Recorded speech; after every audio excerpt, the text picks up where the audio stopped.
Yes, good evening, our good and lovely viewers. This is another good evening, and I thank you very much for joining. This is your host, Boniface Sokoto. We are sorry it has not been possible for us to do the host for the past days, but today we have decided to go live. And as you can see on the bottom of our screen, we have got our topic. And today we are going to speak about what was selected for us. And you can see our topic on there is, did the Machinaries, I.E.B.C, and Supreme Court select a president or a tourist for us?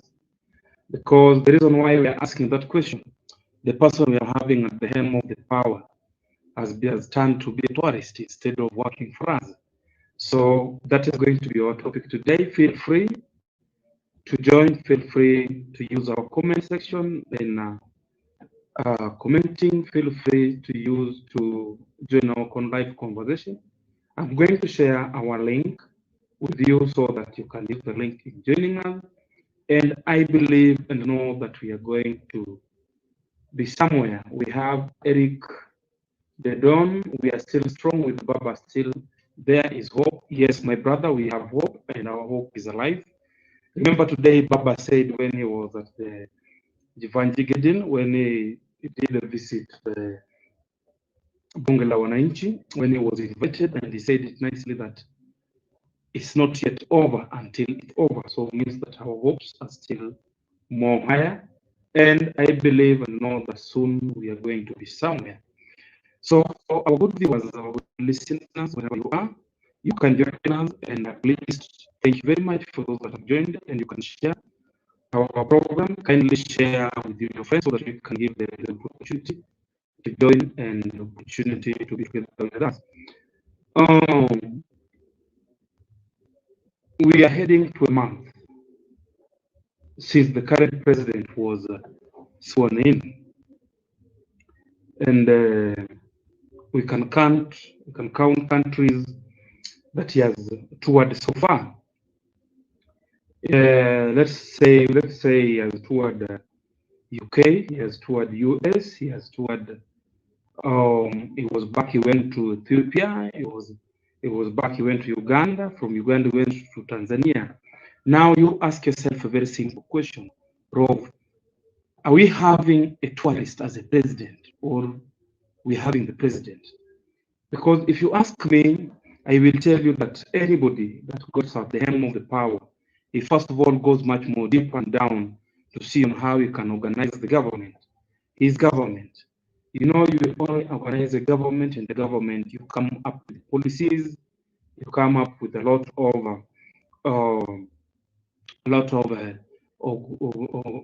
you make sure that a lot of things are organized so that your voters and taxpayers, the residents, can at least be in a position of feeling much okay.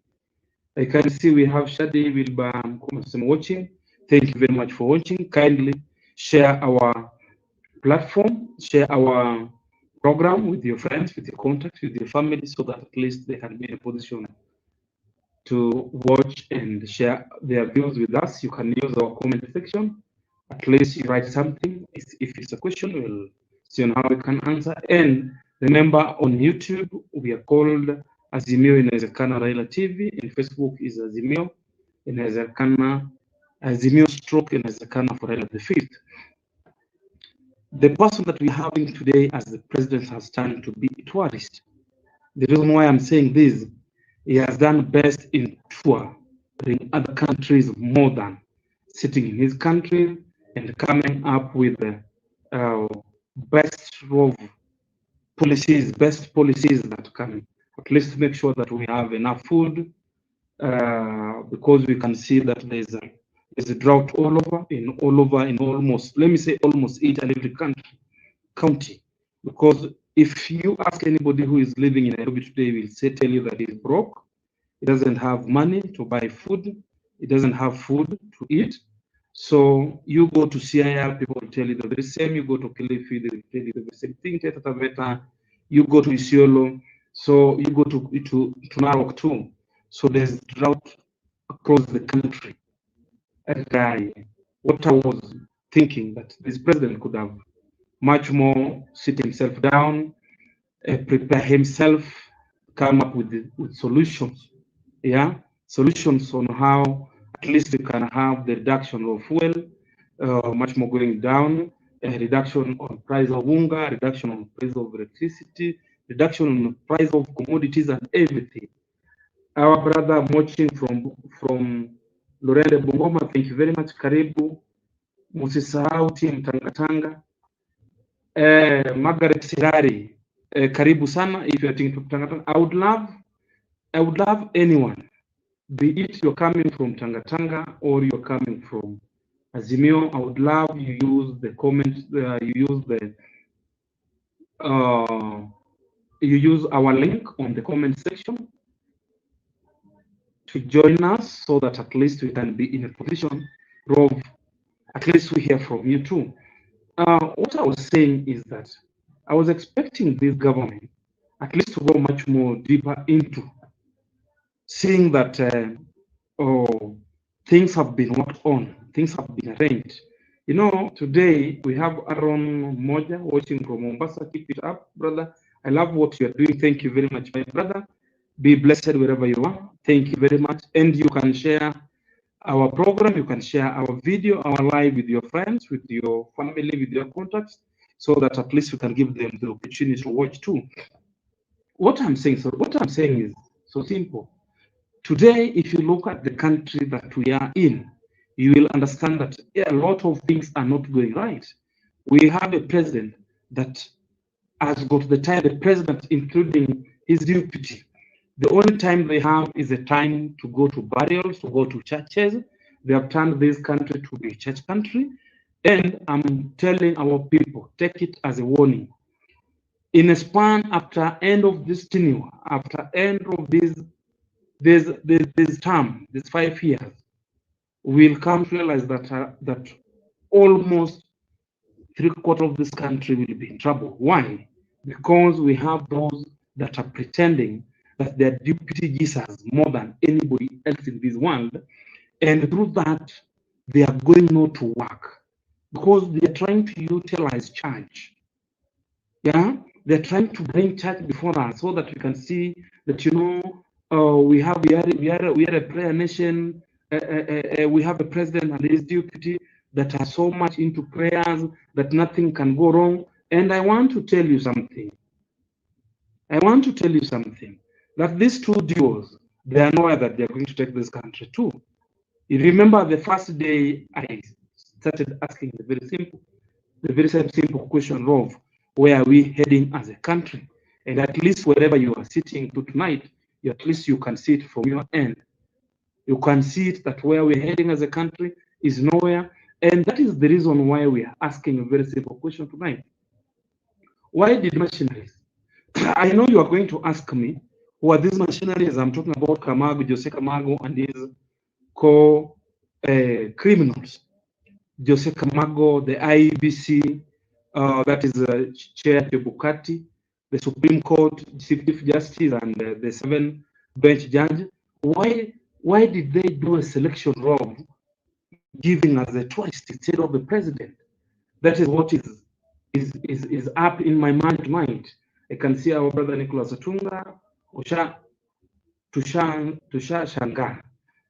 And if you go much more deeper, why is it that we are having a delegation of not less than 100 people going to Uganda, going to Tanzania, going to US, going to UK, going to Ethiopia from Kenya, but we can't work the price of fuel to come down. We can't work the price of commodities to come down. We can't work the price of a lot of things to come down. So that is the reason why I'm asking myself a very simple question. What is happening in Kenya? The selection, did these people select a president for us, or they did a selection and they selected a tourist for us? That is the main question tonight.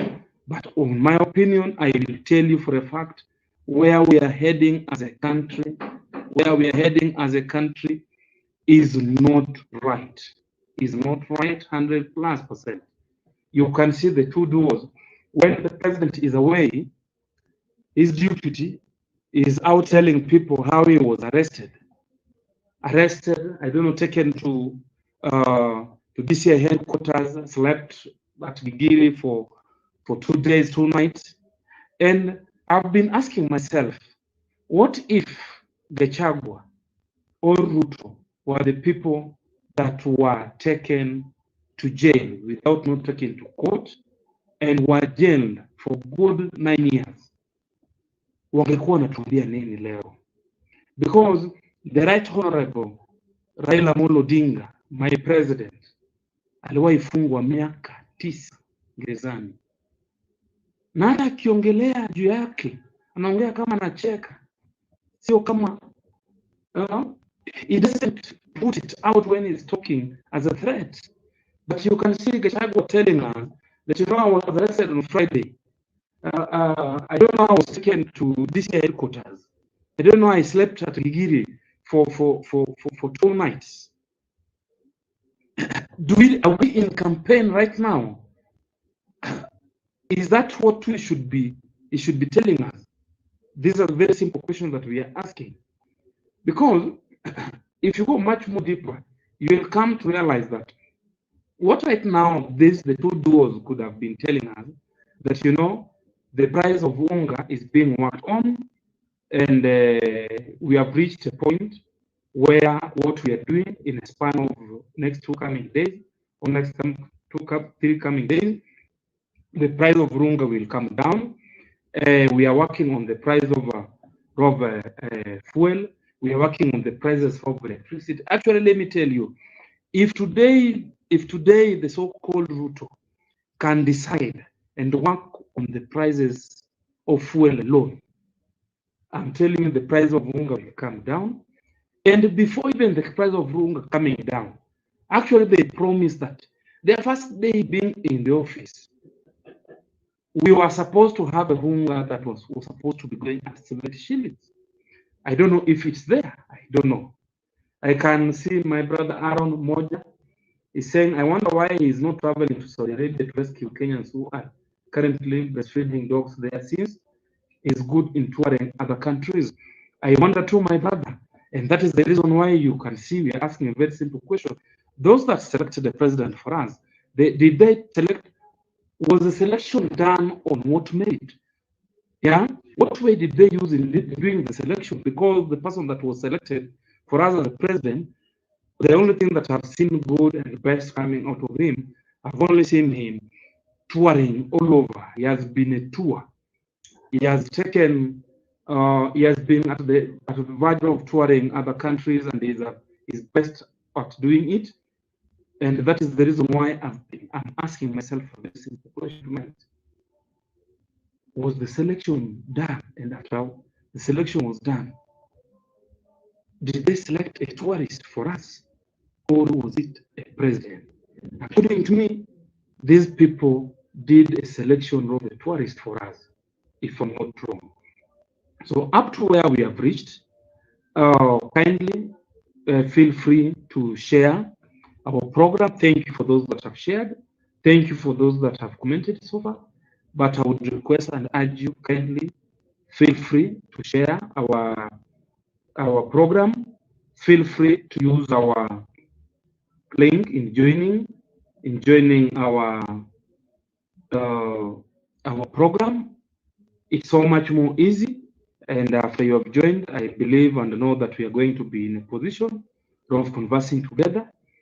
But the question that Kenyans should ask themselves, sorry, I can see on our inbox someone asking if he will find us later. Today, I only want to take about 1 hour. We'll be live for 1 hour. So just 1 hour, give me your 1 hour time. Keep it here and we'll be done. And at least we'll call it night. So that tomorrow too, we'll meet the same time, same point. And pole pole tutakuja kuichambua venye kunaendelea. But the most question, the very serious question that most people are asking themselves is that, what kind of people do we have at the helm of the power? You saw Sonko the other day stood on the podium and started saying that, sijui tulishikwa, sijui tulifanyiwa nini, chungwa, akasimama akasema sisi sijui Uhuru sijui nani, Ndindi Nyoro akasema wale wa Kemsa washikwe. Sasa sijui washikwe, sijui wafanyiwe nini, sijui kesi inafunguliwa. Our viewers, if I might take you back a bit, and I want you to understand something. The Kenya Kwanza Ominions, when they were voting, they voted saying that, we are taking Raila to Bondo and we are taking Uhuru to Chaweri. Thank you very much. They did that. They took Uhuru to Chaweri. They took Raila to Bondo. But who is suffering today? That is the most question. You saw the other day Uhuru was given the opportunity to lead a delegation that was as a peace envoy, Africa peace envoy from Kenya. But he decided to decline. He said, no, I'm not doing it again. So something that you should know is that these people, at the end of the day, where they are, hakuna kitu yoyote inawasumbua hata kidogo. So ni sisi, na ndio sababu tunakaa kuulizia. So I wanted to take you a bit on the last 10 years. Last 10 years, when Uhuru was the president and Ruto was his deputy. And between the 10 years, I want to break 10 years into 5 years. I want to start by 2013 to 2017. I want to take 2018 to 2022. I want we understand when Uhuru was in good terms with Ruto, what happened in the government in terms of corruption.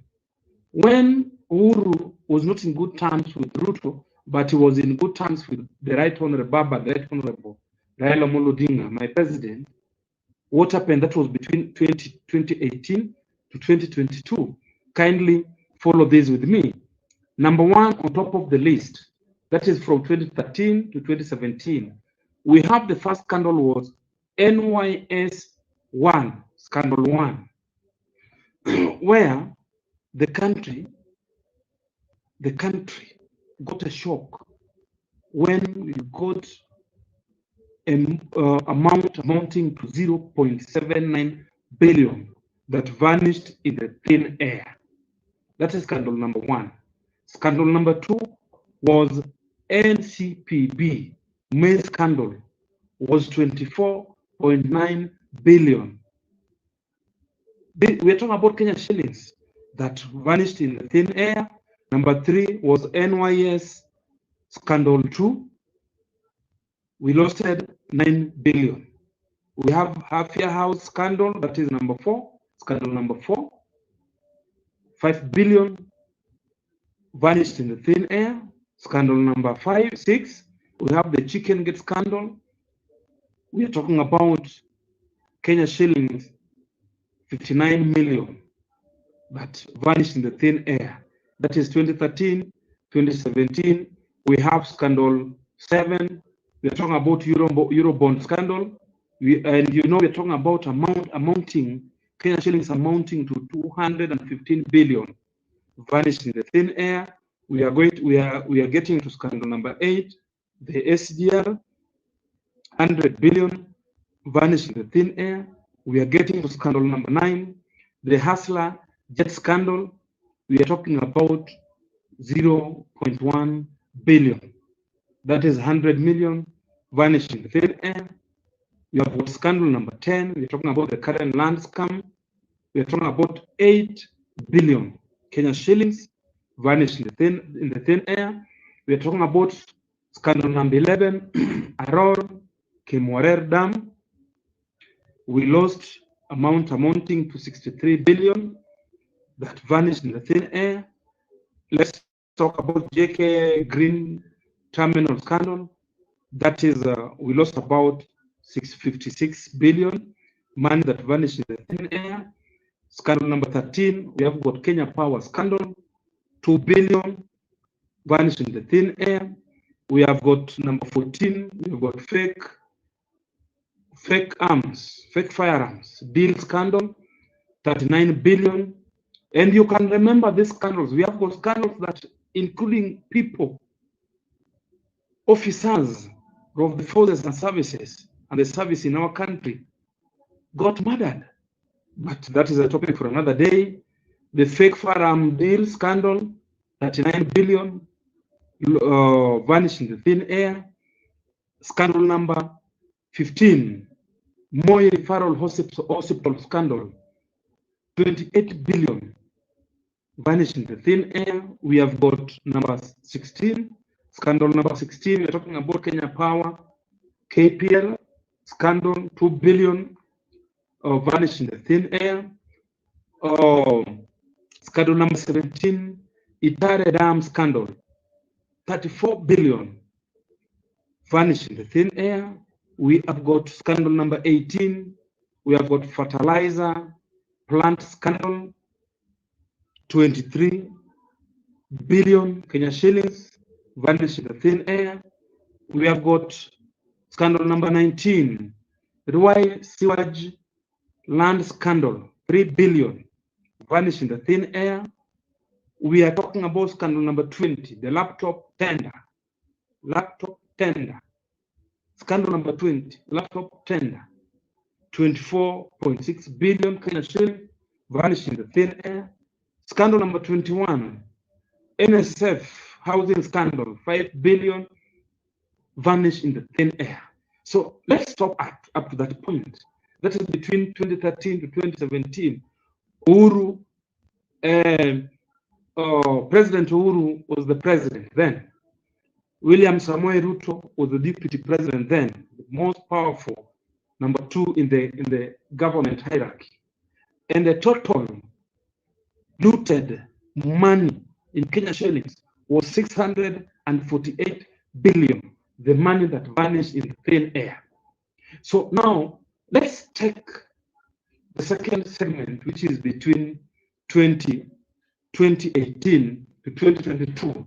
Uhuru was not in good terms with his deputy, that is Ruto, but he was in good terms with the right honorable Prime Minister Raila Amolo Odinga, my president today. We only had one scandal, which was cancer, and amounting to 4 billion Kenya shillings vanished in the thin air. So now let me come back to what I am trying to say.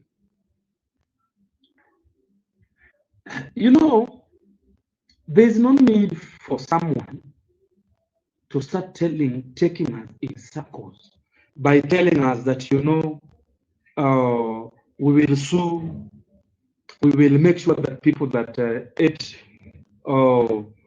the cancer, the COVID money, will be arrested and taken to court.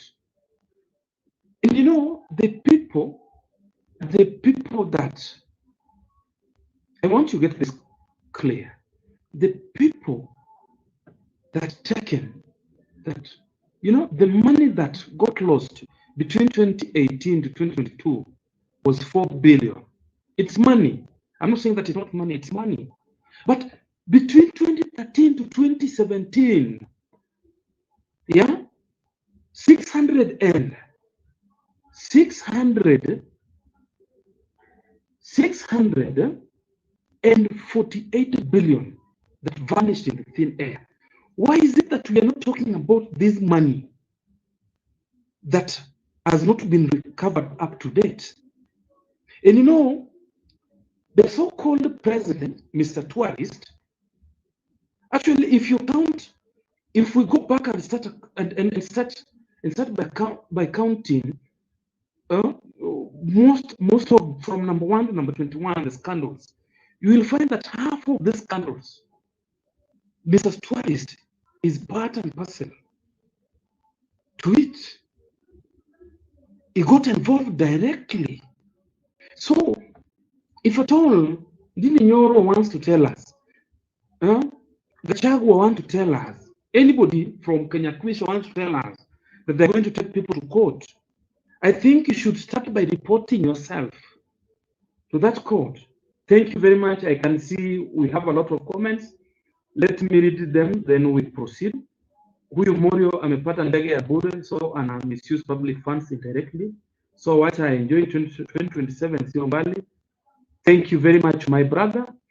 I love that, and tuko na yeye.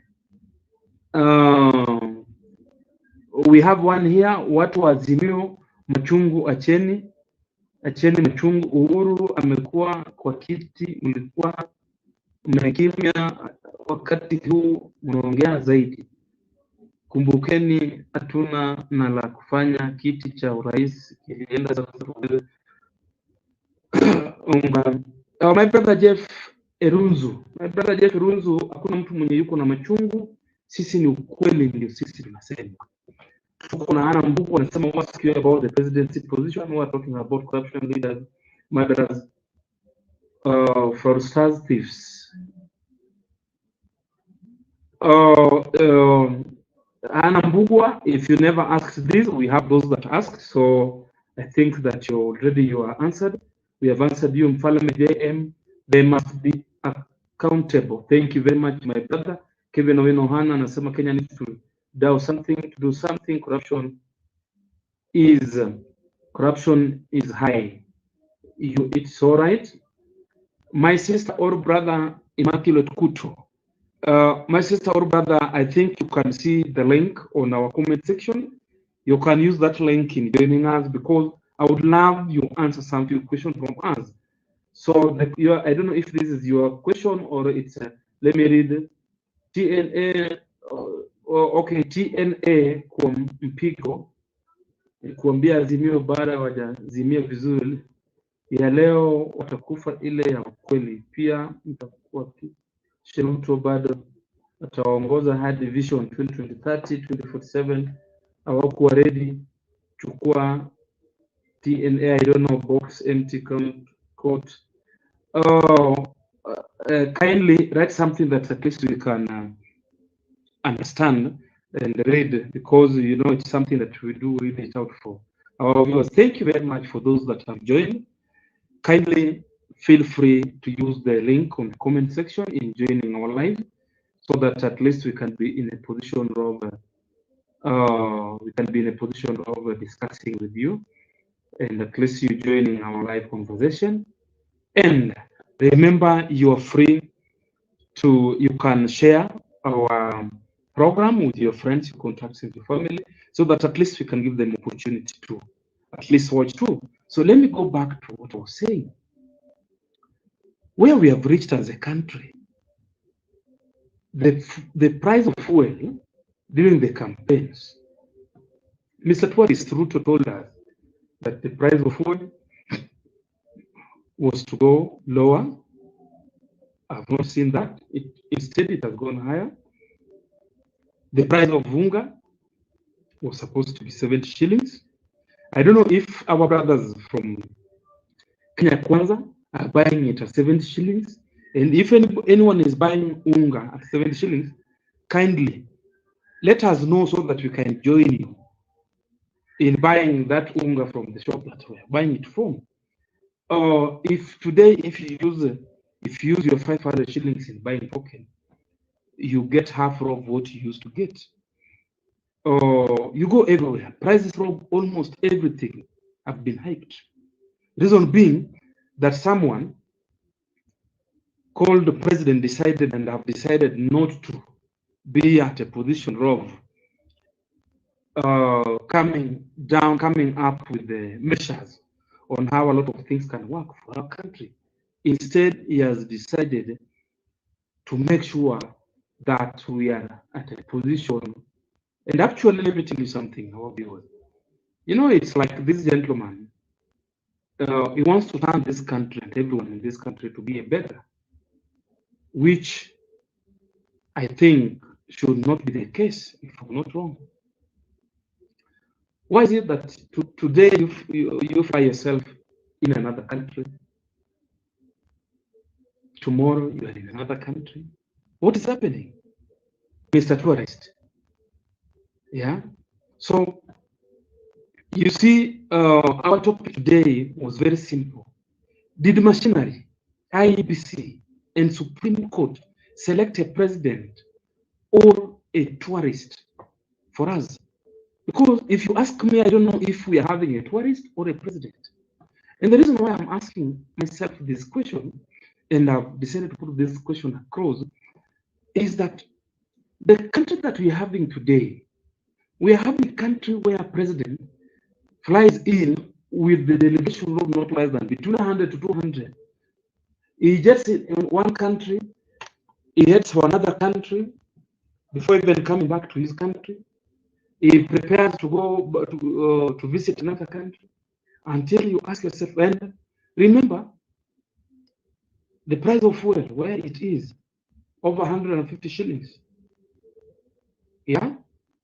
Actually, he promised that he immediately gets into power ataishusha chini bei ya unga shilingi 70, iko 230, kwengine ni 250, karibu inaelekea 300, itaenda 500.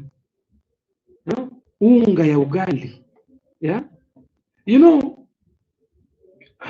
we have reached a point where I think Mr. Forrest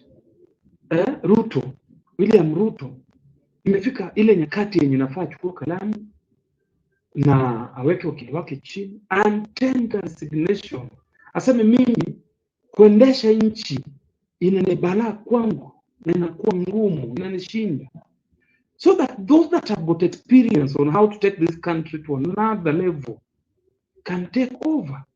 Yeah, sababu you know, it amazes. Leo sisi kampeni iliisha, ni saa kazi. Mtu akisimama kwa podium, sijui nilishikwa, wale walinishika mimi nikiamuka ninapata wananifanyia escort.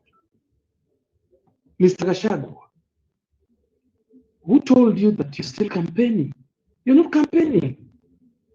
Ruto, you're not campaigning. Campaign time iliisha kitambo sana. Saizi ni nyakati za kufanya nini? Kufanya kazi, kufanyia Wakenya kazi. Na tunaweza fanya kazi namna gani kama nyinyi kazi yenu ni kutembea, mwingine anatembea kule sijui anatafuta nini? Sababu if at all anything needs to be done, that thing needs to be done in Kenya, sio kule nje. Aya, hii juzi na niliuliza mzuri, hii drought tuko nayo, you have flagged more than 200 vehicles za chakula kwenda kule hapa na kule. Is this a short term or a long term? Sikupata jibu, lakini nikaachia hapo kidogo. Mshakuja kutuambia atio sababu because we have shortage of food and all that, we are lifting the ban on GMOs. You ask yourself a very simple question: where are we heading as a country? Yani mtu leo ukampeni kutumia propaganda na threats upate ukuwe selected, ukuwe rais, uanze kukuwa tourist, alafu chakula ilishafanya mpaka nchi kama kule Ujerumani. You go to Germany, the GMOs foods, they are banned in those countries, na kule wamefanya utafiti ya moja kwa moja, wakakuja kuelewa hii chakula sio nzuri health wise, hii chakula itafanya watu wetu wagonjeke wengi, wanaweza kufa wengi. We don't need this the kind of the setup with the food. Number one. Number two, ukulima wao wenyewe. Juzi wakisema nasema wao tutaka kurudisha shamba system ili kwenda kulima kule ndani ya misitu. Sasa hawa kulima wadogo mkishafanya introduce GMOs, watakuwa wanalima chakula yao pande gani? How will they benefit? Watakuwa wanapata mbegu pande gani? You know, their decisions kama inafanywa, unajiuliza very simple question: did this person make and come up with this decision after having a thorough such soul finding, consultation. Did the person consult? Ama nyinyi ni kuamka tu, sababu mko mwingine yuko State House, mwingine yuko kule Karen, na mwenye yuko State House amekaa kukuwa tourist. Mnaamka tu mnasema leo, tunasema watu wataanza kutumia GMOs na sisi tutaendelea. I can see one Isaac Tum anasema we the majority of Kenya have agreed that Raila Odinga's orphans have no business lecturing on how country is to be governed. My friend atupangwingwi nyi shughulikiani na Azimio. Let me tell you, Kenya as a country is our business. Nobody is lecturing you. We are only telling you truth. The campaign times are over. Start working for Kenyans. Make sure that fuel prices, instead of rocketing going higher, inafaa ishushwe. Bei ya unga leteni ile 70 mlisema, na hizo vitu zingine, kila kitu mlisema. Sababu you people, you're forgetting that 1 month from 100 days inaisha, that is 30 days inaenda kuisha flat. What are we having? What are we be remaining with? William Gibb anasema watching from Kasarani, the second economy city. My brother, you are so right. Thank you very much for joining. Thank you very much, our viewers. Kindly share our program so that it can reach your friends, your family, your contacts, and by you sharing, you're giving them the opportunity to watch us later and at least to follow, to be with us together. My brother Isaac, nobody is lecturing anybody. And number one, for your information, Kenya kwisha amuko majority. You and me, sisi wote tunajua zile kura zenye zilipigiwa William Samoei Ruto ni 4 million. Hizo zingine ni Kamago the Machinery na watu wake walitengeneza wakaongeza. I.E.B.C wakadecide kukuwa mouthpiece ya Kamago the Machinery na watu wake, akatangaza. Naye sasa Supreme Court decided to vindicate wizi. Wizi. So mahali penye sisi tupo, we all belong to this country. So kama mnaenda vibaya lazima sisi tuambie. We can't shy away from telling you. Yes. So Immaculate Kuto, I've sent and I've resent our link. I would love you join kindly. Sababu wacha nisome, sijui kama ni swali ama ni neno tu, kwani akipanda anatumia nauli yako. Wewe wacha uchungu at 2027 si mbali. Nini aliwakosea ya kuamba Ruto hawezi kuchukua tena? Tafadhali Azimio, mwache ndoto ya mchana. Sisi hatupangwingwi, tushajipanga kitambo hadi vision. Mwaka wa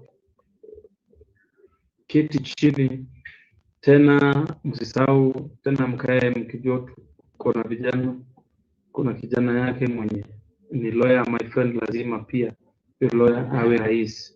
Mpende msipende, tuko na rais. So number one,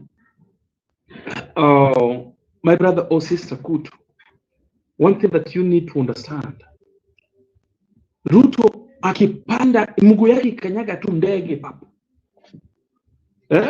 That is our taxes that is being used.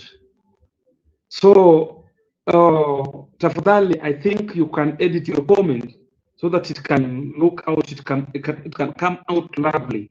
Unajua saa zingine ukiandika kitu na inatoka ni kama unakana kama mtu ajielewi. Anything that Ruto does, hata ile chai anakunywa State House ni pesangu.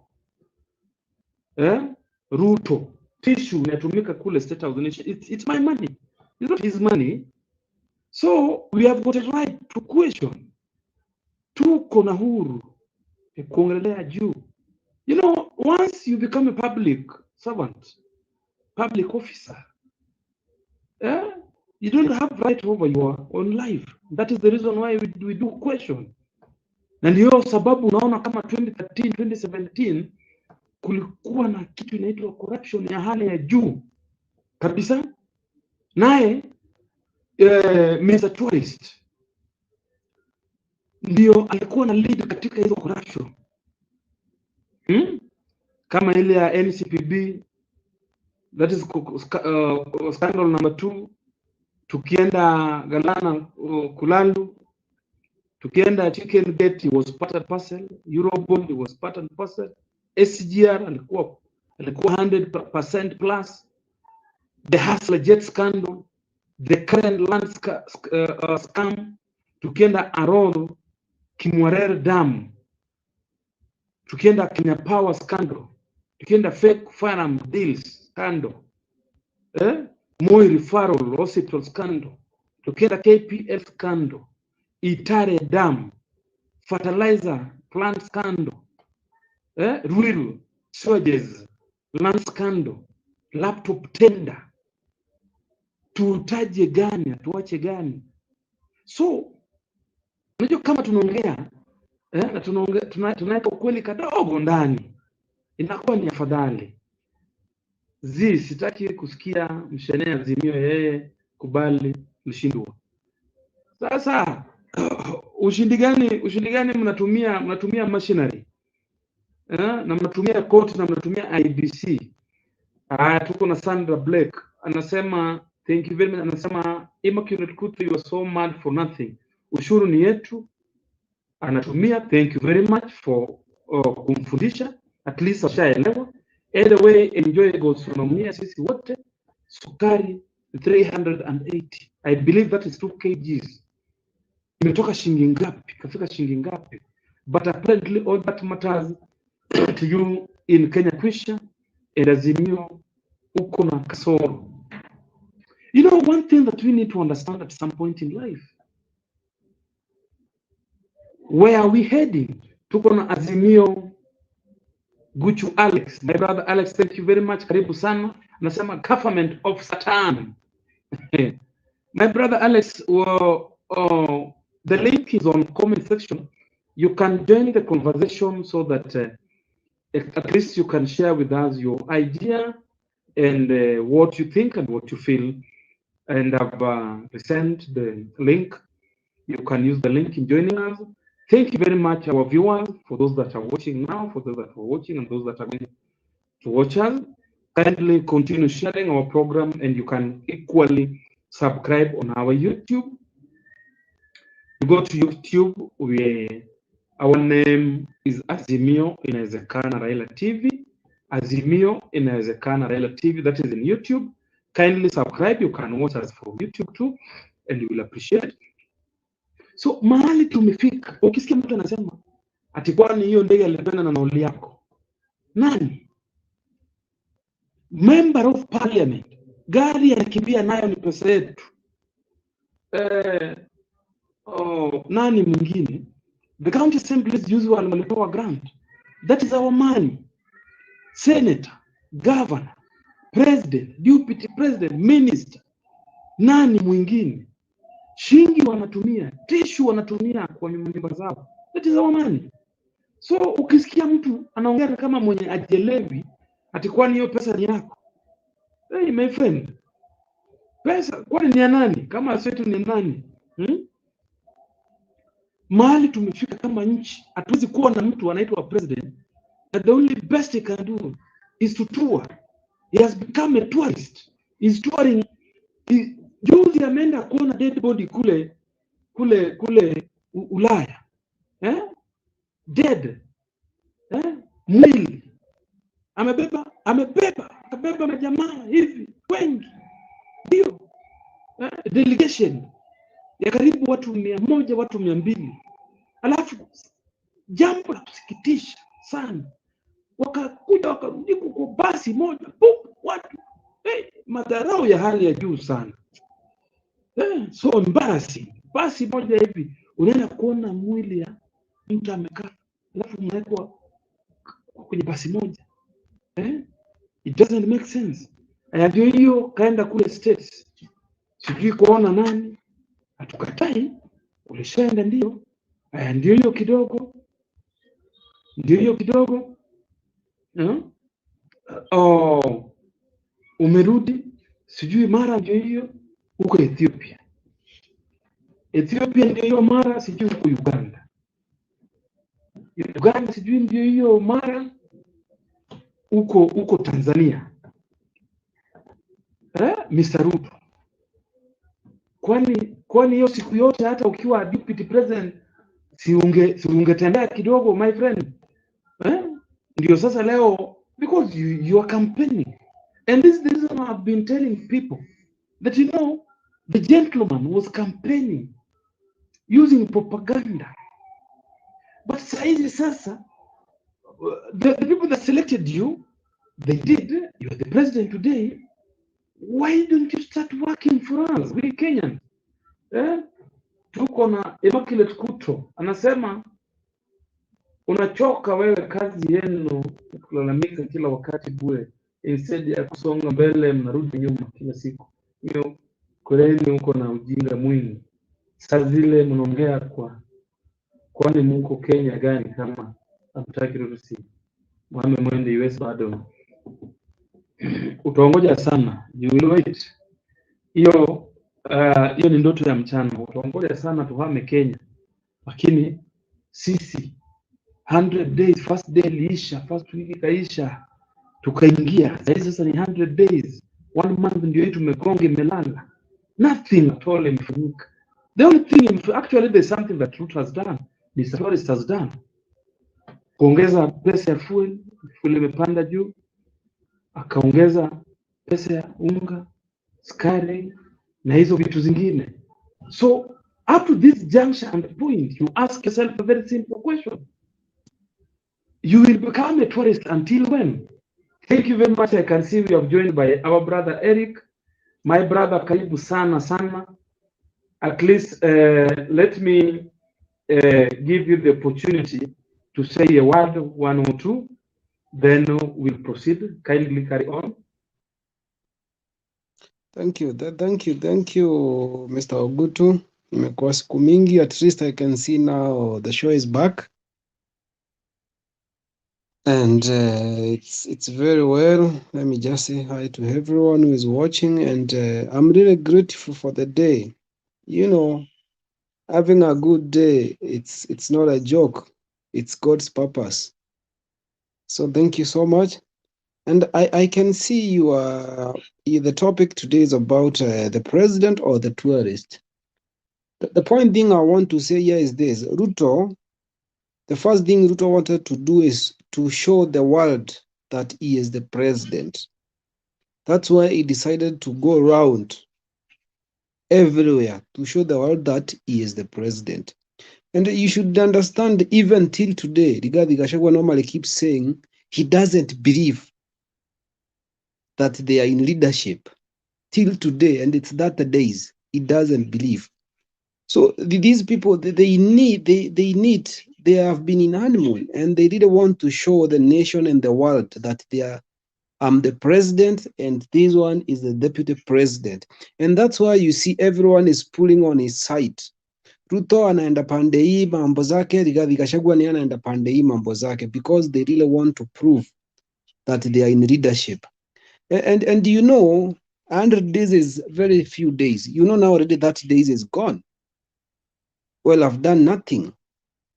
And what Kenyans should be expecting, it's the service delivery, not about, and you can hear every time Rigathi Gachagua goes everywhere, he talks about the previous administration. Every time he lament about Uhuru Kenyatta. Even the other day, hata utaona tu akisema, if Baba didn't go to Supreme Court, they could have dropped the prices of everything. He will say that very soon.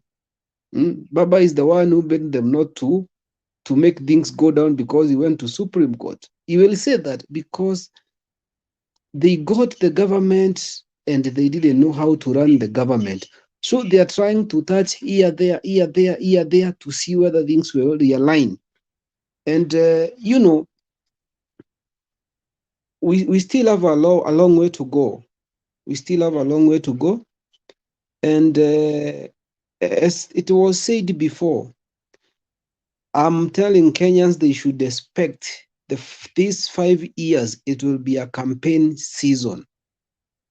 And I'm giving you this scenario.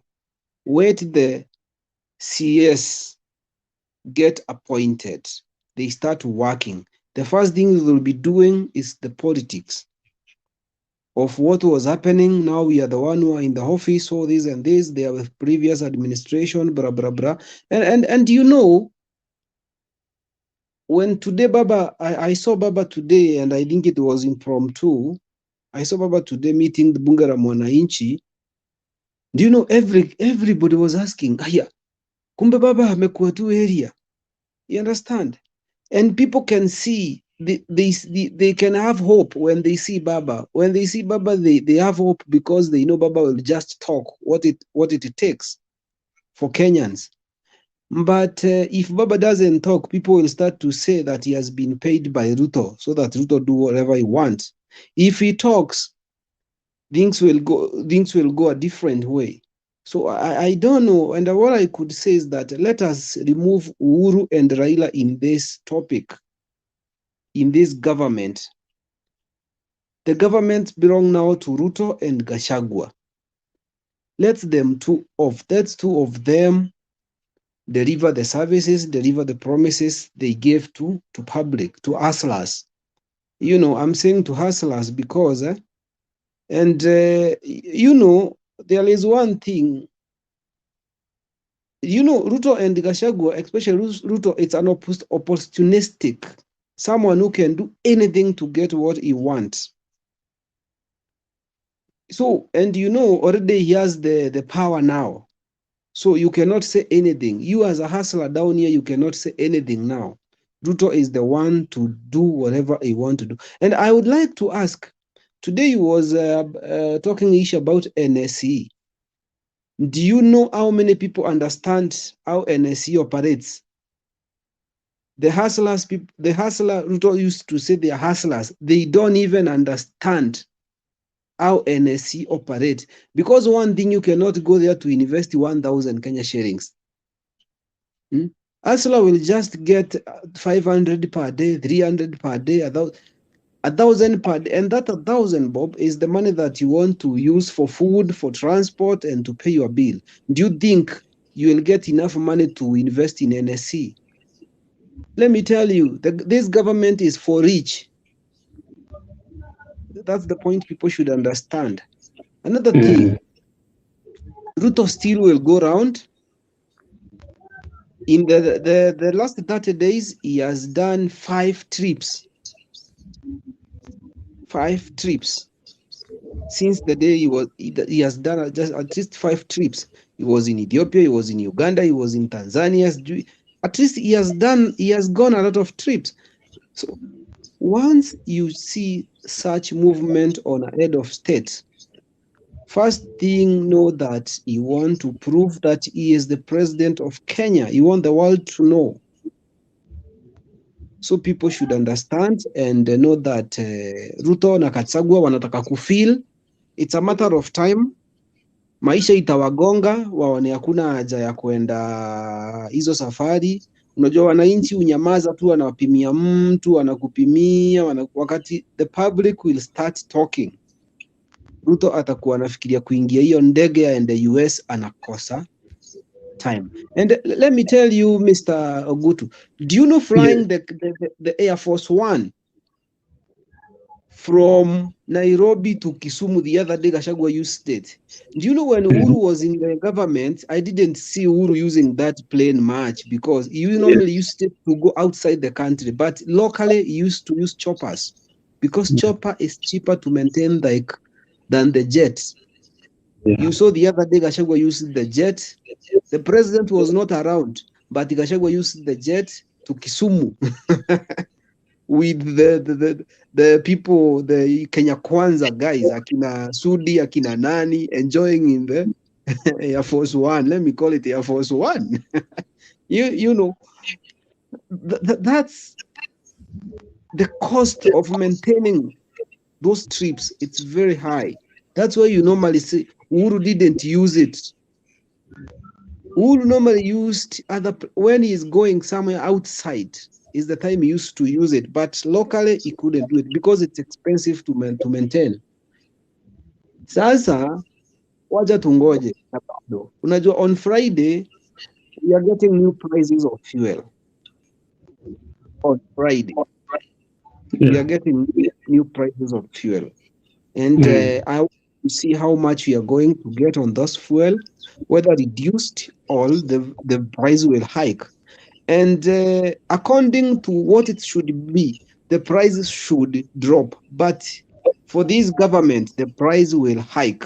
People should understand that because there is one, and I will say this when and Nini, I think it's the member of parliament said that campaign season, Ruto used to say that the Ukraine war doesn't affect anything locally.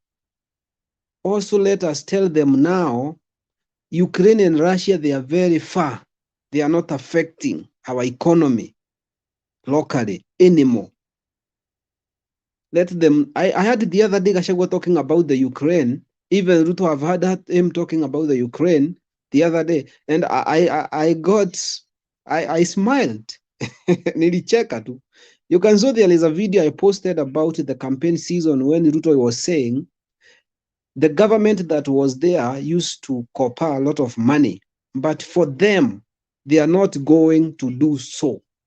Hawatakopa pesa. Then the other side akiwa kwa nini anasema kuna deficit ya over 900 billion they need to borrow. Where are they going to borrow 900 billion? Kenya. Locally, they are not going to get that money. Trust me. Unless they borrow internationally. They talk to IMF, they get money from there, but not locally. So we should think and look forward. Another thing I want to talk about a little bit, let me talk about GMO. The GMO thing, it's very dangerous and people doesn't understand. And what will happen, once you plant GMO seeds, because they are scientifically made, they are not natural, they are scientifically made, they affect the soil that there is no other seed you can plant there apart from GMO. Kama umepanda mahindi kwa hiyo mchanga yako, in future huwezi panda maharagwe, lazima upande maharagwe ya GMO. And one thing people should understand, like the way we normally harvest beans and we replant them again, GMO, you cannot do that. Once you harvest, it's gone. Those maize, those everything in GMO, you cannot replant them, the seeds. So you will have to wait for few people in government who will now acquire the tenders of supplying those seeds in Kenya. Hao ndio watakuwa Mm. wana benefit juu kila Mkenya lazima atakwenda kununua, na wenye Mm. wana produce GMO it's abroad, US. If they don't produce them in Kenya, tunakuwa na shida ya chakula. GMO imekataliwa nchi za nje zenye ziko na maendeleo, mambo ya sayansi kabisa, watu wanajua research, walizikataa. But in Kenya, the churches wanasema watafanya research. Churches watafanya research gani? Do you know churches have been brainwashed? Ruto has taken the churches and showed them that they can do everything. They want to pray for GMO because, this is very funny. This is very funny. This is between life and death, my friends. GMO, kitu ya kwanza ukienda ile nchi inakuliwa, like in US, most of things. That's why you find the obesity people, obese, kunonanona hivi hivi, you understand? A lot of heart attacks because those are genetically modified things. Food modified. Hiyo ni kitu si natural, imetengenezwa scientifically. And Kenyans, they don't understand. If you say that, the people who support Hustler Nation, it doesn't understand their life. It's being messed up with. Wanaona tu hustler, the name hustler. Hustler is an opportunist. That's an opportunist person. Ruto Mm. nime ile mchezo anachezea wa Kenya. Let me tell you, the GMO, it's a bad business. It's not a good business in the country. What the country we need is to go back to our natural foods, and that's why like Kenyans, kama Kenya wanasumbuliwa na kansa saa hii na wakuli GMO, na GMO ikiingia Kenya, GMO ikiingia Kenya, everything will be GMO, everything. You understand? Hizo ni mahindi zenye zinakuliwa na farasi. Hiyo ni mahindi ya farasi, si ya binadamu. Ndio tunataka kuletewa hapa, tuanze kukula hiyo. And trust you, meetings are not going to be good, and people will regret in future. And I think Ruto bado, because they are so proud, they don't want to, hawataki kuinvolve the people who are in the previous government for more consultation, how the government is run. They want to run it like a kiosk. That's why they are touching here and there, here and there. Sasa Ruto anaenda story ya NSC. NSC haisaidii hasla wa kawaida huku mtaani. Let me tell you the truth. NSC haisaidii. Ukienda stage ya boda boda, Mr. Oguto, I'm going to give you that as an assignment tomorrow. Yes. Once you get where the boda boda guys are, those are the people Yeah. who look for money on a daily basis. They don't Yeah. wait for salary. Ask Mm. them about NSC. To do a business in NSC with 1,000 shillings, you are wasting time. The people who invest in NSC, they are the people who have a lot of money, millions of money there. Go invest your 1 million on NSC, you are going to get profit. How will hustler contribute, save 1 million shillings with a motorbike? You know, the things that Ruto, hizo ni vitu Ruto anafanya za upuzi. Hiyo ni vitu za upuzi. Ruto anafaa akuwa anaongea na watu Safaricom, Airtel, zile vitu asula sasa wote wanatumia. Awaambie hii, wacha organize vile mtu wa bodaboda, mtu wa kibanda, mtu wa nini anaweza kuwa kinunua shares 3 kila siku. Every day anunue 3 shares, every day 3 shares. Organize how they can be buying. Wapewe hiyo njia ya kununua shares in a daily basis. Every day you can buy 3 shares. Because you get 1,000 shillings, ujue moja ni 40 shillings or it's 30 shillings. You buy 3 shares every day so that at the end of the month, you have your 90 shares. You understand? Yes. That being a hustler, mtu wa kawaida ata understand. Lakini mambo ya NSE, hiyo ni ya watu wako na pesa, parastato zenye akina Ndindinyoro wamenunua shares, 21 million shares. You understand? And Yes. that's why Ruto wants to approve the government entities to get into NSC. Because of what? He wants to get money through that channel. Because the more people will buy shares, they are the people who are in government. Hao ndio watakuwa wanafanya nini shares zinanunuliwa. That's the point. Yeah. So hii ni kitu watu wanafaa waelimishwe, si kwenda kwa TV na kuongea alafu tunadanganywa vile anataka kututengenezea. How? Do you know, mwananchi wa kawaida anataka ile pesa yake kidogo afanye nayo kitu. Yes. Hebu Yeah. imagine telling a bodaboda guy or mtu wa kisoko mwenye anaenda Gikomba ananunua manguo zake, anakuja anauza, anapata. Ukiambia huyo mtu anunue shares za KQ ama anunue shares za Kengen ama za Kenya Power, tell me, kama Ndindinyolo amenunua 21 million, mtu wa bodaboda na mtu wa kibanda na hoka atamanage kununua hata kupata 10,000 shares za 10,000, unajua ni shares ngapi? Ni It's like a kidogo sana. drop in an ocean that will make no change. And nobody will approach you to buy your shares, let me tell you. But if you are someone who can buy 1 million shares, someone will approach you to buy your shares. But if you have only 300 shares, nobody can approach you to buy 300 shares. You understand? So people should understand, na mahasula wanafaa wajue ile njia yenye inawasaidia direct, si ya kuambiwa TNSE asi parastato ati mtoe NSSF 2000 Kenya shillings. Mtu wa boda boda unaweza mwambia lipe kwa mwezi 2000 NSSF. No. But if you place, you give them a good deal at every day, pay 20 shillings.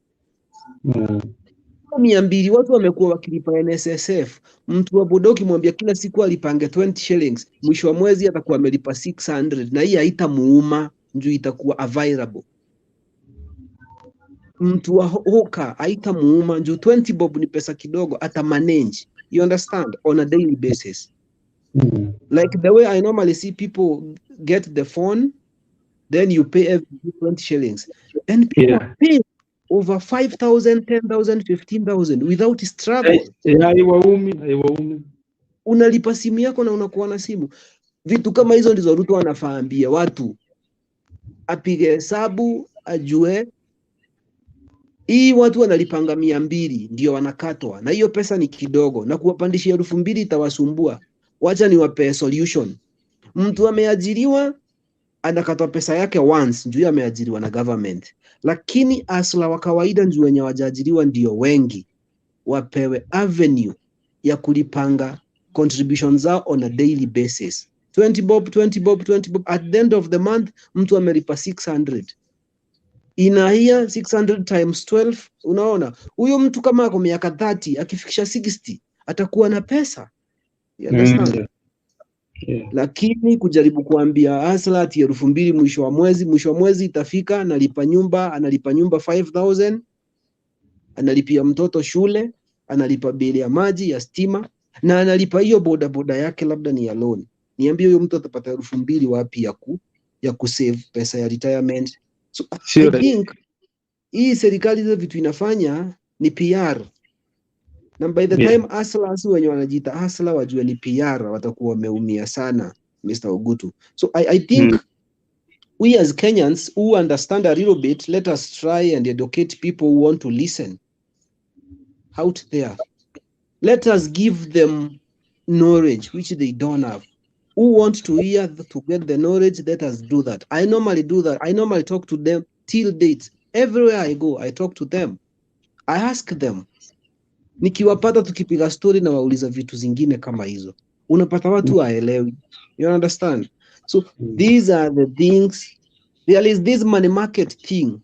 Money market is something that people makes a lot of money, but it's not for hustlers. Let me tell you the truth. I tried it. I couldn't manage. No, I'm saying good. I tried. I could. You know, my brother Eric, there's one thing, there's one thing that I'm realizing, that until ile siku hustlers, the so-called hustlers, wataelewa that kama huwezi kuja wakuwe pamoja, ndio wanaweza fanya kitu ya muhimu. Because in the money market, if you want to venture today and you are alone and you don't have stable cash, florence of money with you, it's not going to be possible for you to get through. You'll be frustrated equally as you are frustrated and you had to kuachana na vitu. So up to this juncture, thank you very much for those that are watching. I think our brother Kinyoya has got a small issue on network, but is working on it. It's going to come back. We'll continue. We'll talk more. We are remaining with about 40 minutes or so. Then we'll just call it a day, a night, and then I think tomorrow in the evening we'll meet. Thank you. You can share our program. Thank you for those that have can see Pamela Mboni. Thank you very much. We have our brother Alex Azimio Umoja. Thank you very much, my brother Shiku. We are going to make sure that tomorrow tuko na yeye. Thank you very much, my brother. Kesho Shiku anakuja. So one thing that I want to put across, my brother Alex, and anybody that is watching, our viewers, mahali imefika mahali penye hatuwezi zidi kukaa venye tumekaa. Hatuwezi kuwa na president Munyananga anakuwa tourist. Best and truth be told.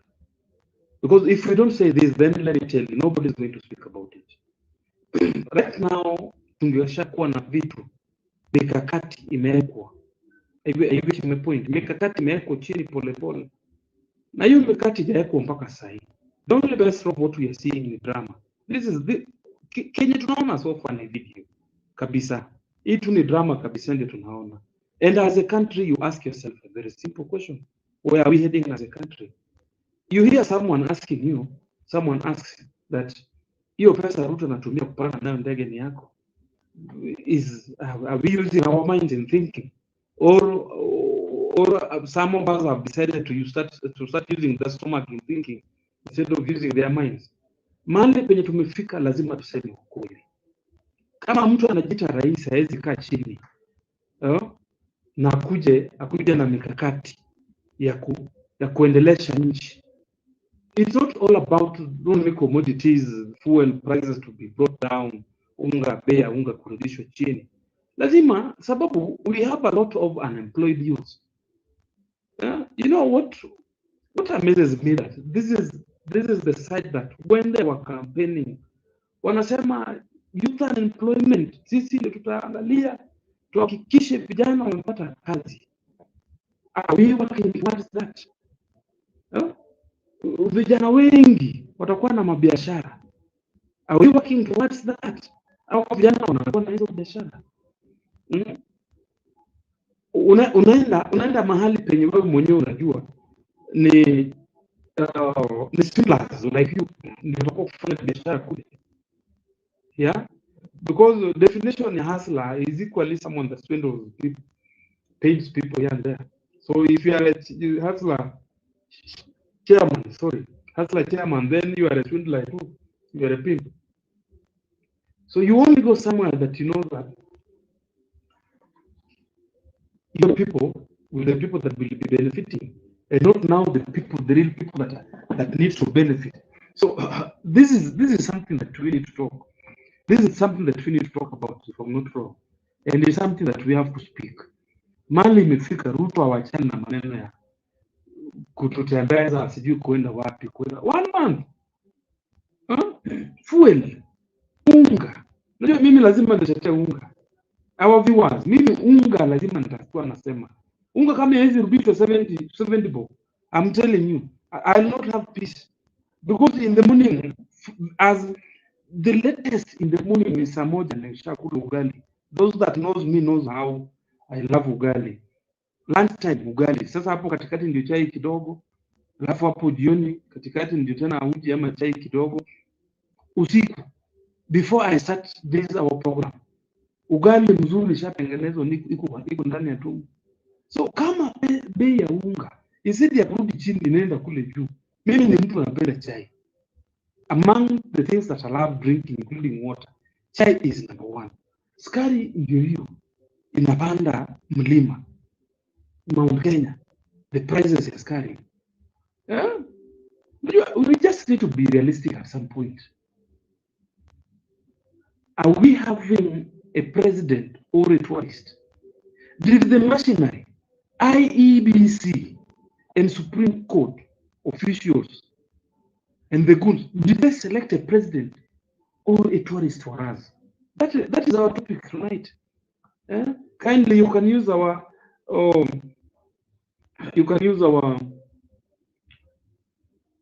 link. We have sent a link on the comment. You can use it in joining us, so that at least we can hear from you. My sister Pamela Mbone, you can use the link. Just configure your phone so that the streamer can use your camera and your voice, and you'll just be in. It's so easy. Because we just need to be realistic. In this country today, you start telling us that you want to allow GMOs. Then wakulima wale wadogo wataenda wapi kibiashara? Alafu siku ya kesho mtu akitaka kulima a different thing kama sio hiyo GMO, shamba yake itakubali? Kama nchi kama Ujerumani imekataa chakula ya GMO, na wakule ndio kuna watafiti wa hali ya juu. Wachana na hii yetu hii upumbavu hii tunaambiwa hapa ya watu wa kanisa watafanya utafiti. Watafanya utafiti gani? Kwani nafikiria chakula yenye GMO ni kuombewa naombewa eh? Mahali imefika, we just need to be realistic. Kanisa yachana na hiyo upuzi. Kanisa yaje hiyo upuzi kabisa. The church in Kenya should stop this madness. Because equally church the other day we saw like validating uongo. Watu wanaombea, tunajua sasa ishatangazwa. Sasa sisi tunaombea Mungu gani anasimama katika mahali uongo iko? Mungu gani anasimama kama fuel inaenda inaelekea sibi shilingi, kuna mahali fuel is 200 shilling in this our country. Unga inaenda mpaka 250. Sukari naona hapo sijui 2 kgs, only 2 kgs, kilo mbili hivi, kilo mbili. Our viewers, kilo mbili ya sukari inafika inaenda 400.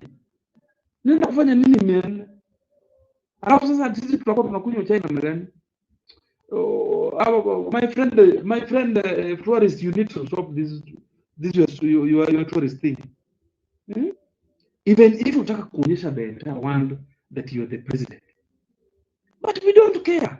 You being the president doesn't mean that you need to tour the entire world.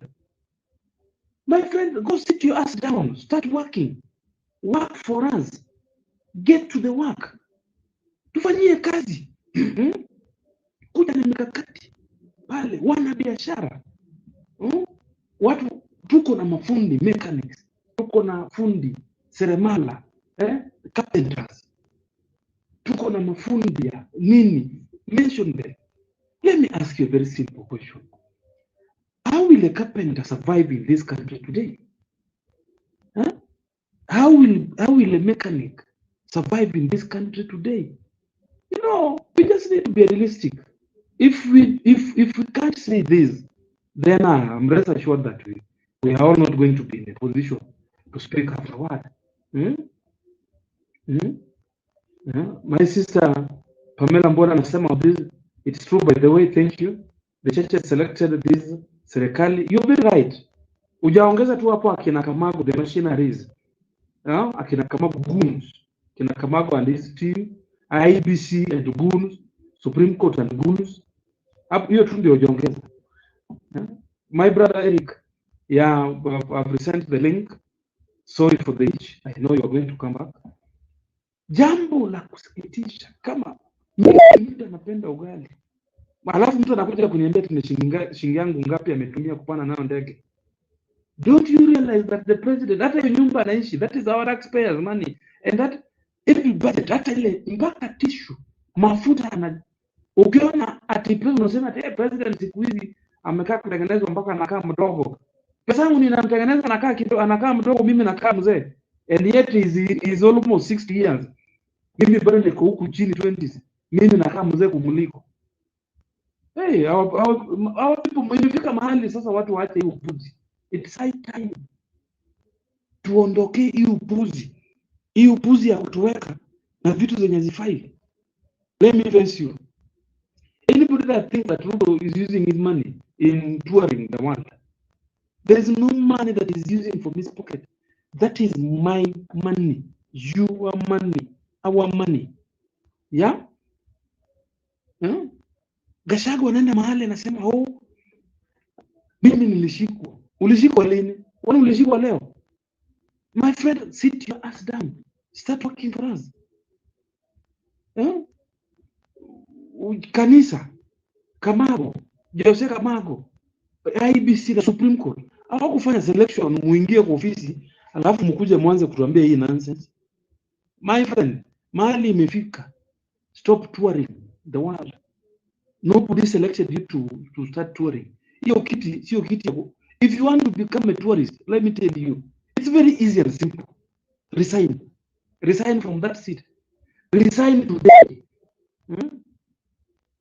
Resign today. Uone kama kuna mtu mwenye atakaa hapo. President Uhuru the other day amekaa hapo mzuri. Only one scandal ya kuiba. Only one. Siseme hawakuiba. Waliiba cancer. Waliiba 4 billion. Wewe unakaa na Uhuru 5 years. Equivalent to the other 5 years, 4 billion got lost. And when you are in charge ya kuiba. My friend, unaiba 648 billion. Sasa hii you are in charge, you're doing nothing, prices of everything bubu inaenda mbinguni. Then ndaka hiyo GMO, watu wakulima, hii mimi nikitoka kwetu mashambani, nikitoka kama nakuja nateremka polepole na gari nakuja, hata ikiwa ni private means ama ni public, nakuja polepole, tunafika hapo kwa barabara, nasema simamisha gari kidogo, nanunua warundo moja nanunua nyanya na kitunguu, I bring to the family. We are promoting the farmers down there. Hii GMO sasa, hao sasa wanakuwa nafanya namna gani? We have our sister Margaret Mboga anasema state house is hot. I can lick, no joke. Yeah, you are very right. It's so hot. And it's hot because these people never knew the kind of the job they are seeking. Yeah? That is the reason why we are where we are. So until this moment, I can tell you for a fact, imefika mahali lazima sisi tusimame kidete na tuseme saa ya kutembea nchi na dunia imeisha. Kuja Kenya tufanyie kazi, sisi ni kazi tunataka. Mpaka BF irekeshwe chini, pesa ya unga rudi chini. Kwanza ni 70 bob ulituambia. You know, I used to follow closely Azimio rallies, the Kenya Kusha rallies. Pesa hiyo maneno mengine yote. Thank you very much, our brother Proud Opposition. I can see you have used the link, you have joined us. I'll only request you on one thing kindly. Allow your video so that to allow the streamer to use your video so that you can see your face for the purpose of recording and for the purpose of our viewers to at least see and know the person that they are talking and communicating with. You can carry on and at least give us and tell us your idea. Uwanja ni wako.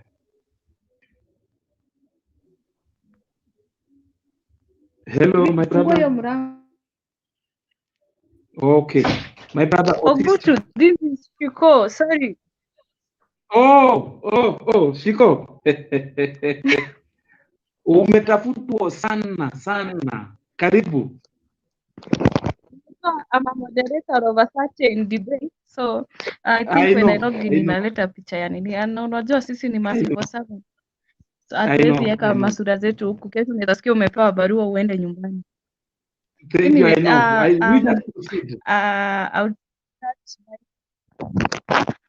Yeah. Unanisikia vizuri? Kabisa, you are so clear. Okay, I would start by saying that I'm a proud opposition and I have no regrets. I happen to come from Nyanza and Central, so I have both roots, but I think for me, I'm not one of those people that can just tell, do this, you can just brainwash me and you think that I will do what you want. For me, I would say tonight that I'm a proud opposition. I have no regrets for supporting Baba, and I know that Baba is the 5th president of Kenya in my own world. Sijui ya watu wengine. And about this government, this is I don't know. This is it's a mongrel of government. Like we don't have a government in Kenya. The last time I experienced presidency in Kenya was when Uhuru Kenyatta was the president. Yeah? I don't think we have a president. I have not seen any signs or anything that I can say this is a president of Kenya. I'm just seeing people who are still in their campaign mode and just campaigning and saying anything that they want to say. It's getting serious. Like these people were voted in to come and represent the UDA coherence and the Kenya Kwisha. But we are seeing people who are still in the campaign mode and still campaigning and doing all those manner of things. And at the end of the day, as those coherent and those cows that follow them, what are they thinking, what are they saying? And it's a shock that you find some of them have not come into terms that now we need this government to work for us.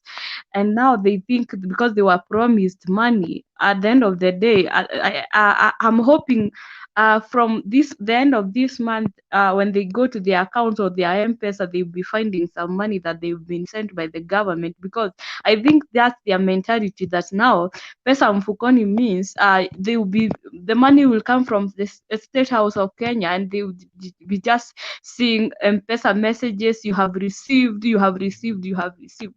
I mean, these guys need to wake up. I'm seeing people who are like, they have rotten minds, people who are not thinking for themselves. Sometimes you have to be a critical and an independent thinker. And if you are not, then you are just a cow. You're just a cow following people for the sake of wave. Hey, azimia waende kuzimia. It's okay. And I was the other day, Gashagwa was, I think, in it was in Gishu County, and he told their cows, that when they're buying, if the unga rises to 350 shillings, they will also buy, like the way Azimio guys are buying. I thought they had their own unga, because they were told the unga will drop to 70 shillings. And I told someone, unless they have their own unga, ile yao natengeneza from Sugoi or from Mavira constituents, then let them have it in mind that they will get that unga at 70 shillings. I mean, we have to come out of these things about this rise that people are still holding on, and we are not even in the campaign mode. I saw, yes, Ruto was saying that the Russia and the Ukraine war ndio inafanya vitu zikuwe na bei, ndio gharama ya maisha imeenda juu. But when he was campaigning, he said that hiyo vita ya Ukraine na Russia sio yenye inafanya vitu ziende juu. And now I'm wondering, who is the cow now? Who is the stupid? Nani anafaa kuzimia? Si wao ndio wanafaa kuzimia, because these guys were right, they were told right, they believed, and now the guy is, the master of double speaking. He's a master of double speaking. Today, the same Rigathi Machao said that were it not for Raila going to Supreme Court, that now they would have at least dropped the unga to 70 shillings at a lower price. And I asked myself, did Raila go to Supreme Court with unga, or did he use their unga or their money to go to Supreme Court? I mean, these guys, they were funded by the foreign countries. We know that. And they did what they did to us. They have the government. Why keep on this blame game? Raila, Uhuru.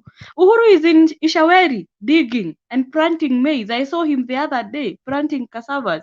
And he was borrowing me. And he was saying that, teacher, please help me with 10 bob. I'm so broke. Uhuru is in Ishaweri digging. Raila is in Bondo. Ako huko Lake Victoria anatega samaki, sijui leo alikuwa Jivanji, mliona venye ananuka samaki. Baba ameuza samaki leo Jivanji. So this nonsense of blaming these guys. Raila ameenda kutega samaki, Uhuru analima mahindi na cassava Ishaweri. So they have the government. Let them do. Me personally, I don't want them to do anything for me. I have my own hands. But whatever they promise, they are coherent and they are illegitimate and they are stupid idiots who follow them. Let them do for them. Why wait for their 100 days and they have the government? And you, if you are listening this and you are a KK follower, you are one of those coherent who follow them. Ask yourself, did you vote for them because of the wave that was there? Because this is a government of God. Government, I think it's the government. I've seen someone who wrote the government of Satan. So you voted for someone just because you felt he's a mchawi. Then now we have the government of God. Why are they not praying? No, because we have a prayerful first ready, a prayerful second ready. I thought they are going to pray, and we have some miracles happening in Kenya for the first time, and then there will be plenty of unga, there will be plenty of fuel, and all those things that Kenyans are suffering to get. I mean, we have to wake up. People have to wake up and think. You don't have to criticize someone and insult someone just because you want someone to be the president. And I told one guy, like, I told him, now because you have the government, now the one you voted for, I want you to go to Karen, or you go to State House and you say you want unga, Gachagua to give you a packet of unga, just one packet, or you go to State House. Uniambie kama utatoka huko ukienda na magoti. Then come to me who you are insulting, and tell me, please, can you help me the packet of unga? To hell with you. I won't give you, but I have it. To hell with you. And I said this, I will never support anyone who will come to me and he or she supported the UDA and the KK. When things go south, don't dare ask me for anything. In fact, I blocked some of the folks that I had, and they were supporting and calling Baba names. For me, in my own world and in my house, Baba is the 5th president. He's my 5th. And I cannot even stand, even if I had an office, just to put Ruto's portrait in my office, not me, over my dead body. These guys need to wake up. The KK coherence, you guys need to wake up. And sometimes you are just debating with these guys, and you wonder, they don't even know the meaning of NSC. If you ask them, what do you want the government to do for you, and they are saying that pesa mfukoni, after pesa mfukoni, mimi nitapata pesa. They just think you are going to get rich within when you sleep today, then tomorrow you want to be that person who is a wealthy man, you have money, you are like Uhuru Kenyatta.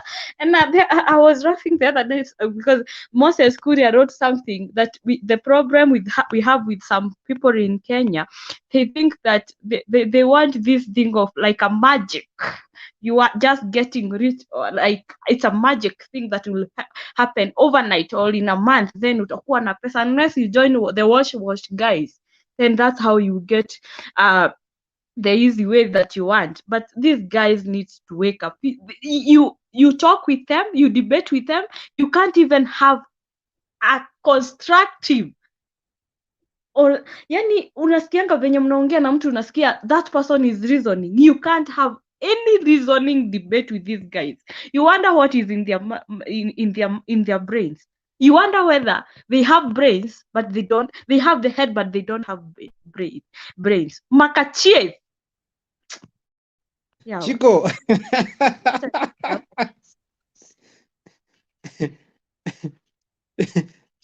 Chico mambo.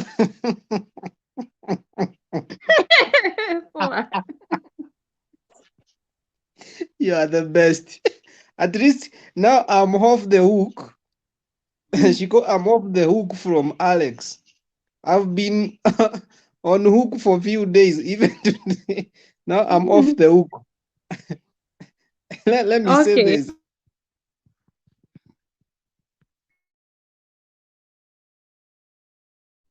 Kenya, you are mute.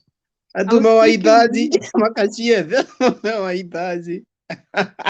Makachie ni matusi ya huko Nyanza. Shida yako uliza Ogutu behind the curtains, he will tell you.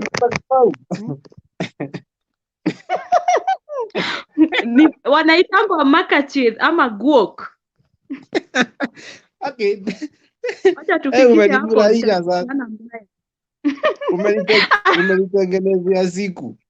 Naona Kamau. Huyu ni Kamau ama ni wewe tu ni Kamau. Mr. Kamau. Huko watu ni opposition. Mr. Kamau. Yeah, he is opposition leader. Ebu sema jambo. I can see proud of position alitangulia kwa bench. I can see proud of position alitangua kwa bench. I can see Eric, I can see Ogutu. We are very much alive and kicking in the opposition benches. And I'm happy to be here to criticize this government of Nabii. Government ya Nabii Bishop William Samoei Ruto. Unajua alituambia ya kwamba hii kazi ya Mungu haina makosa, na kama iko na makosa basi si ya Mungu. So tunangojea tu ahadi zake ambazo alituambia unga ya 70 bob na free bundles, na we are waiting because we are told that this government is God ordained, but what we have seen is very far from what God blessings are, because where God has blessed there is no confusion. This is a government, an illegitimate government, and that is why you see they are unable to there's nothing they have started. In 1 month's time, Kibaki had already given free primary school education, and in 1 month's time Uhuru Kenyatta had given free secondary school education. Kwa hivyo what we are seeing here is basically a confused clique of people, and I'm happy that they are now starting to begin the government. But I can tell you, from where I sit, Kenya has never been this low in terms of a decision. This is the lowest Kenya has been since 1963, choosing an administration of crooks, of thugs, who use the name of the Lord to confuse us and con the gullible Kenya. We have never been this low, and therefore this is the end of roads as we know it. No more tarmac roads. This is the end of development as we know it. No more development. This is the end of salaries as we know it. This is the end of progress in Kenya. But I know we're going to recover in the next 5 years. The people, the Togeges, and of course the people who supported this thing will now be crying more than they believed, because I will tell you for free, church was involved in these malpractices, judiciary was involved in these malpractices, and the I.E.B.C, the institutions that we trust. And therefore, it is sad. And therefore, for me, I am in the opposition benches. I'm requesting for the promises, which I know they will not deliver because they have no capacity. These are people who do not know whether they are coming or going or sitting or standing. They are very poor in governance. And that is why you see the Nabi himself is telling us now the cost of living is caused by the Ukraine war. But some few months ago, he was telling us that it is not scientific. It is something he can deal with it within the first 3 days. Now he has started to feel the pain. So where we are seated as Kenyans, we are asking him, the president, the legitimate president, to deliver the promises, he made to Kenya. People are dying in northeastern Turkana and in the larger desert, that is the northeastern area, and even in Kieni, and I saw even in Madera people wanavunja pipe ya maji because they are hungry, and therefore I want him to sort the problems out because that was his promise. We are tired of seeing meno. We can't eat meno bwana. Ila saa ni kucheka, anaona Dede Nyondo wanaitangwa hivyo na proud opposition, wana kucheka tu, it is like we it's like we can eat teeth. There's too much teeth in this government, too much teeth. So we want them to shut their mouth and work for Kenya. Thank you, Bwana Eric, and good. Okay, poa sana Mr. Kamau. I think your message is home. We don't want thief. tunataka tunataka service delivery. Anyway, but there is one thing. I saw someone posted about the sugar price, and you know, most of these things, I'm so agitated because what I normally say is that Aslas doesn't use sugar, Aslas doesn't use fuel. You understand? So I think they are not supposed to be worried about it, even if it hits 400 shillings per kg. Aslas doesn't use them. Mr. Kamau, I think, and Shushko, you are a little bit, you understand about the NSC. And I would like you, Mr. Kamau, to tell these hustlers who are investors in NSE. Kama mtu wa 1,000 anaweza ingia NSE kufanya nini huko ama 2,000? Because that is what Ruto is doing. Anaenda NSE kuonyesha watu vile anafanya kazi, maisha ipungue. NSE sidhani, NSE si ya watu si ya mtu mwenye anapata dhao, na hiyo dhao ndiye ana budget ya the whole day, transport, kukula, rent. Si ya mtu kama huyo, but you know, anataka kuonyesha watu vile anafanya kazi. And also, Mr. Kamau, I heard that church said that they are going to do a research on GMO churches. So I want to understand, in which capability will they have? If the Europe countries, they are more developed scientifically, they have rejected it. What Kenya churches will do? What will they do to get the? Are they going to pray for GMO to be a natural seeds, or what are they going to do? You know, it's so funny. Okay, karibu sana Mr. Kamau, kama shiko.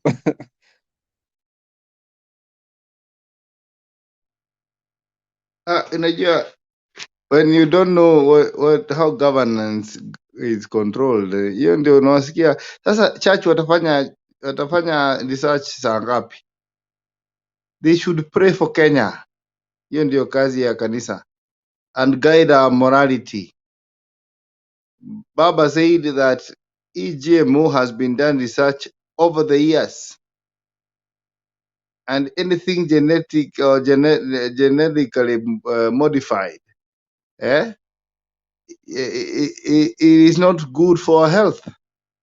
Church should get out of their slumber because they are asleep and fight for what God gave us. God gave us natural food. They should fight for natural food. Hii mambo ya kuenhance inaleta makansa na nini, hizo vitu should be stopped. Kwa hivyo it's hypocrisy. Mimi hii makanisa ya kwanza ya Kenya, I'll go to church when I'll be so convinced that the 1 million church we have with 1 million pastors preach the gospel of Christ. Because in a country where each and every square meter, one kilometer squared, there are 3 to 4 churches or 5. Yeah, in any case, if you Google today, anywhere you go for a stage, kuna kanisa. We have 1 million churches in Kenya. I have nothing against church, but I have a problem with the effectiveness of these churches, because we cannot have 1 million churches in a country and we score number 3 or 2 in corruption. There must be something we are doing wrong, unless there is the preaching that we are doing, we are reading the Bible upside down, or we are reading the wrong Bible. Because the Bible that I have in my closet tell us, do not steal, do not murder, do not usitamani bibi ya mtu. Yeah? Those are things that we see in that Bible. Yeah, but what do we see in Kenya Kwanza and Kenya Kwisha? We see highest immorality that you have never seen, stealing of land. But even that is not the problem. The problem is even with the public, even as the public. If indeed the 1 million pastors have been teaching the word of God, then we don't need gated communities. We don't need where we live, Bwana Eric, unaweka gate mpaka na umbwa. Na unaweka wire mesh. Kwa sababu unaogopa mkora anaitwa John Kamau. Mwingine anaitwa Peter Peter Ogutu. Na ameokoka. Na anaweza kuja huko uambiwa Peter ndiye aliiba, because we are saved, but yet we are not following the teachings of the word of God. However, when the church talks in Kenya, to me it's hogwash, new total, because they participate in wash, they participate in immorality, and therefore, for me, there is no church in Kenya. I don't think there is. These are people who are celebrating wizi ya kura. Can you imagine? They are jumping, wanapiga drive, wanasema ni maombi, si kurogwa, si uchawi, ni maombi tena bro. Na umeona iko pesa imepita, corruption. Maombi gani? You know? So we are worried about this church you are talking about. I don't know which research they are going to do. Yeah, the Kenya church is on the wrong direction. We need reset, and so that we can as the people of Kenya follow the true God and the true gospel of the word of God. But as it stands, my friends, the kanisas we have are conduits of wash, because in Kenya, as long as the kanisa has deposited in the bank 3 million every month, every week, nobody asks hiyo pesa imetoka wapi. So wakati sasa mwenyewe atakuja wachukue after some time, itakuwa imeoshwa na kanisa. So we know that 90% of the pastors in Kenya and the bishops are corrupt to the core. Ni watu matapeli. Asiogopi kusema hivyo, they watu matapeli, and therefore hii vitu watuambia they are guiding us on GMO ni kwa sababu they are being paid by their boss, nabii mkubwa, watetee hii maneno. Kwa hivyo for me, I am not part and parcel of it, and I resist GMO. I resist GMO. Thank you. Thank you, Mr. Kamau. I think this GMO thing will not end well. It will end in tears. You know, Kajwang said mapambano and the kitchen is hot and it will get hotter. That's why you see these people, they are not settling down. They are on the run. Wakisikia mahali kuna ka function fulani ka hizi investment entity anakimbia huko. The other day alihijack Safaricom at sijui Serena akakimbia huko because he just want news. They are fighting for news. Watu waone kwa news huyu mtu anafanya. And you know one thing, in rural areas, people doesn't know what is the meaning of the word, the money markets, the NSE. People really doesn't know about that. So even if they watch on news, they will just say, he is working. Until that thing come into us who are in town, who we know how things are. So I think these two people, they don't know how to run. They didn't know how to run the government, and they are pretending they know because they don't want to ask for help from the people who are mature in governance and operating the government agendas. They thought that utakuwa unaamka asubuhi unasema hii kitu ifanyike, inafanyika. It's not easy. It's not easy. You understand? He said that day he's talked about the port river to Mombasa. Watu bado wanalia huko, wanasema port bado ni treni zinakuja na mizigo tu Nairobi na Naivasha kama kawaida. You understand? because he thought that saying that will change anything. To change, it takes time. And as I have said, on Friday we are getting new prices on petroleum. And Baba today told people prepare for hard times. Baba said that. And Baba has never said anything that didn't happen. Baba says something and it happens. So people should be prepared for this. Na nakwambia watu wana makasiriko. Watu wako na makasiriko.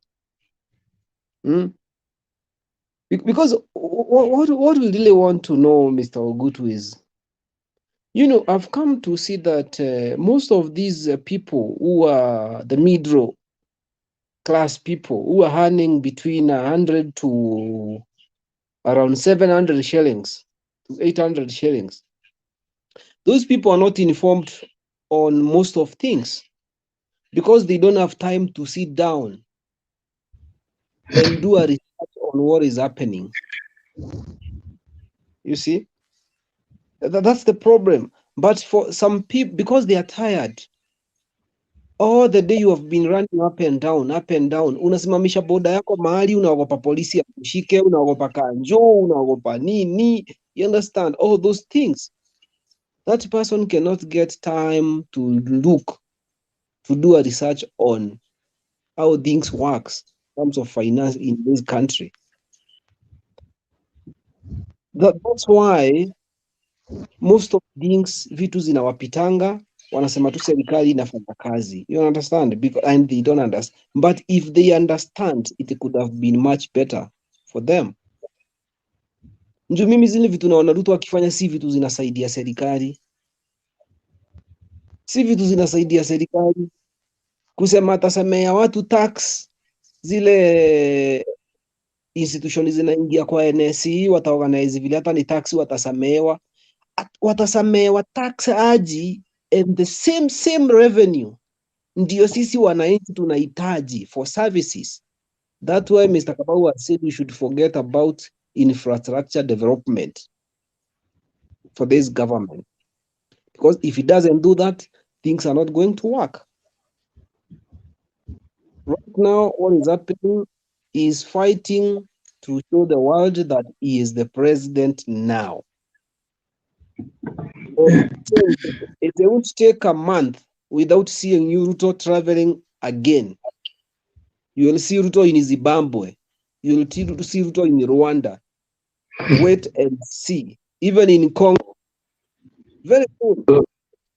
And My brother yes. Eric, let's read this comment, then you proceed. We have our brother Aaron Moja. What is saying that?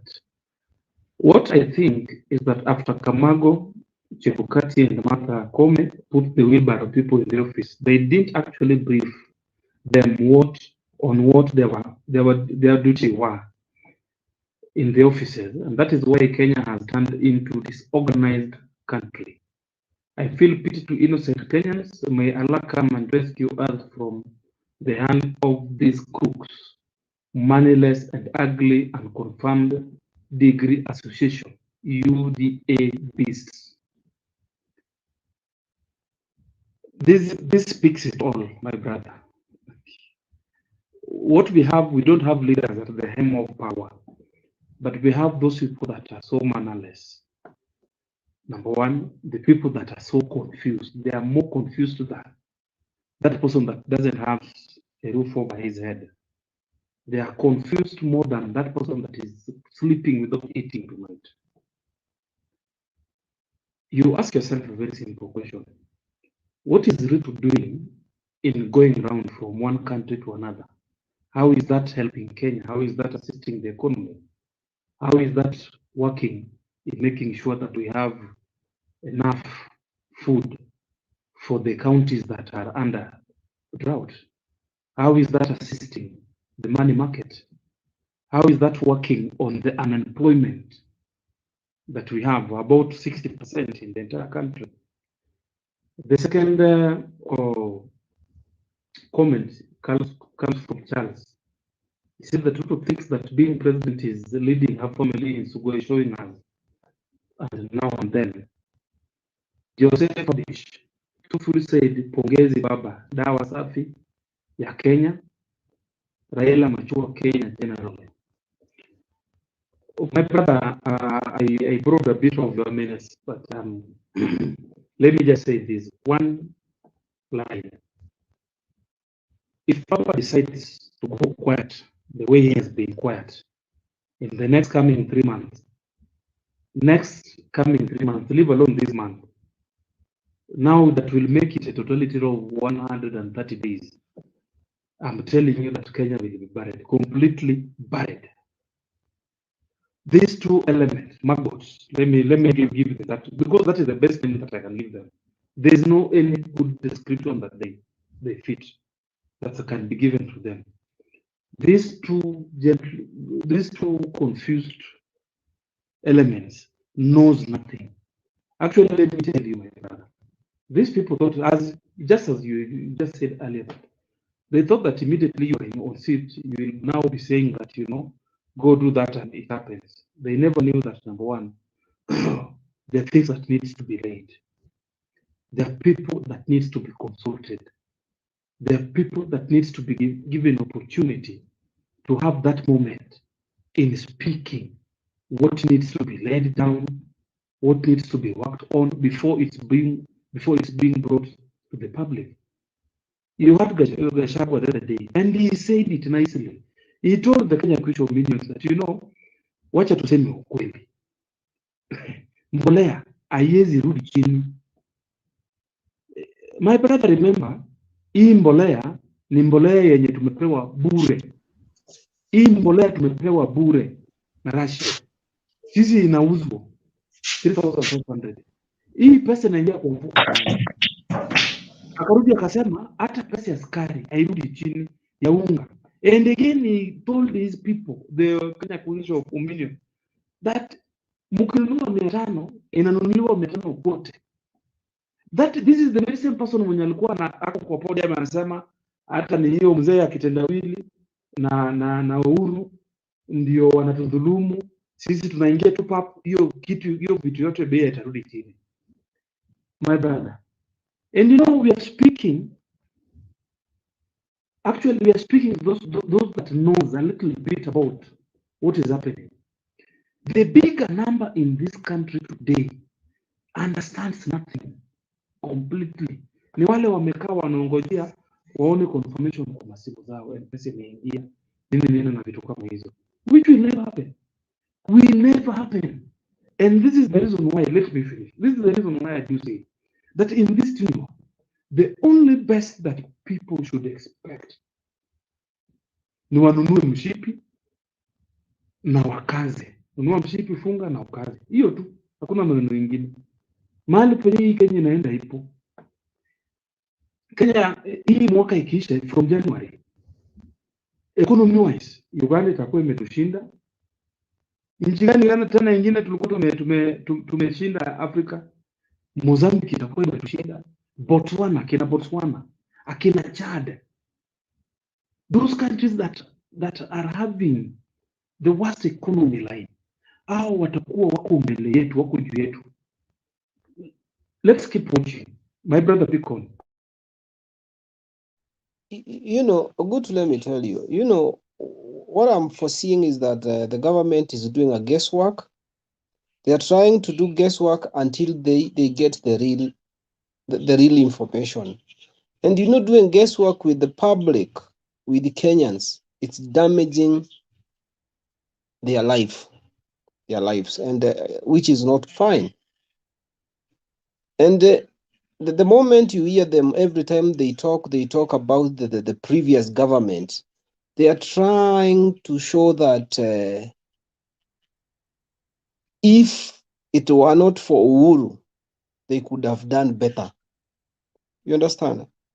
And this is a useless talk that they keep on saying every day.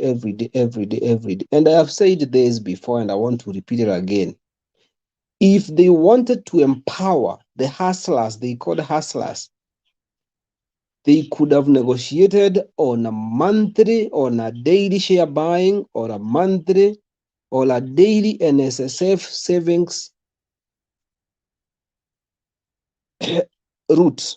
Because, and I want to say for maybe we have new viewers who didn't hear what I said before I was dropped, that telling an hustler to go to NSE, to do NSE, it's an insult without telling him, giving him a leeway. Telling an hustler to buy shares just like that. What Ruto should have done, should have gone to Safaricom, to Kenya Power, to Kengen, and tell them, give hustlers a leeway to buy shares. Give them a leeway, they can buy every day 3 shares, every day, every day, every day, every day, every day. If I get my 500 shillings, share is 30 bob, I can buy 3 shares, that is 90 shillings in a day. You understand? So in a month, if I get 3 shares in a day, in a month, I will be having 60 shares. You understand?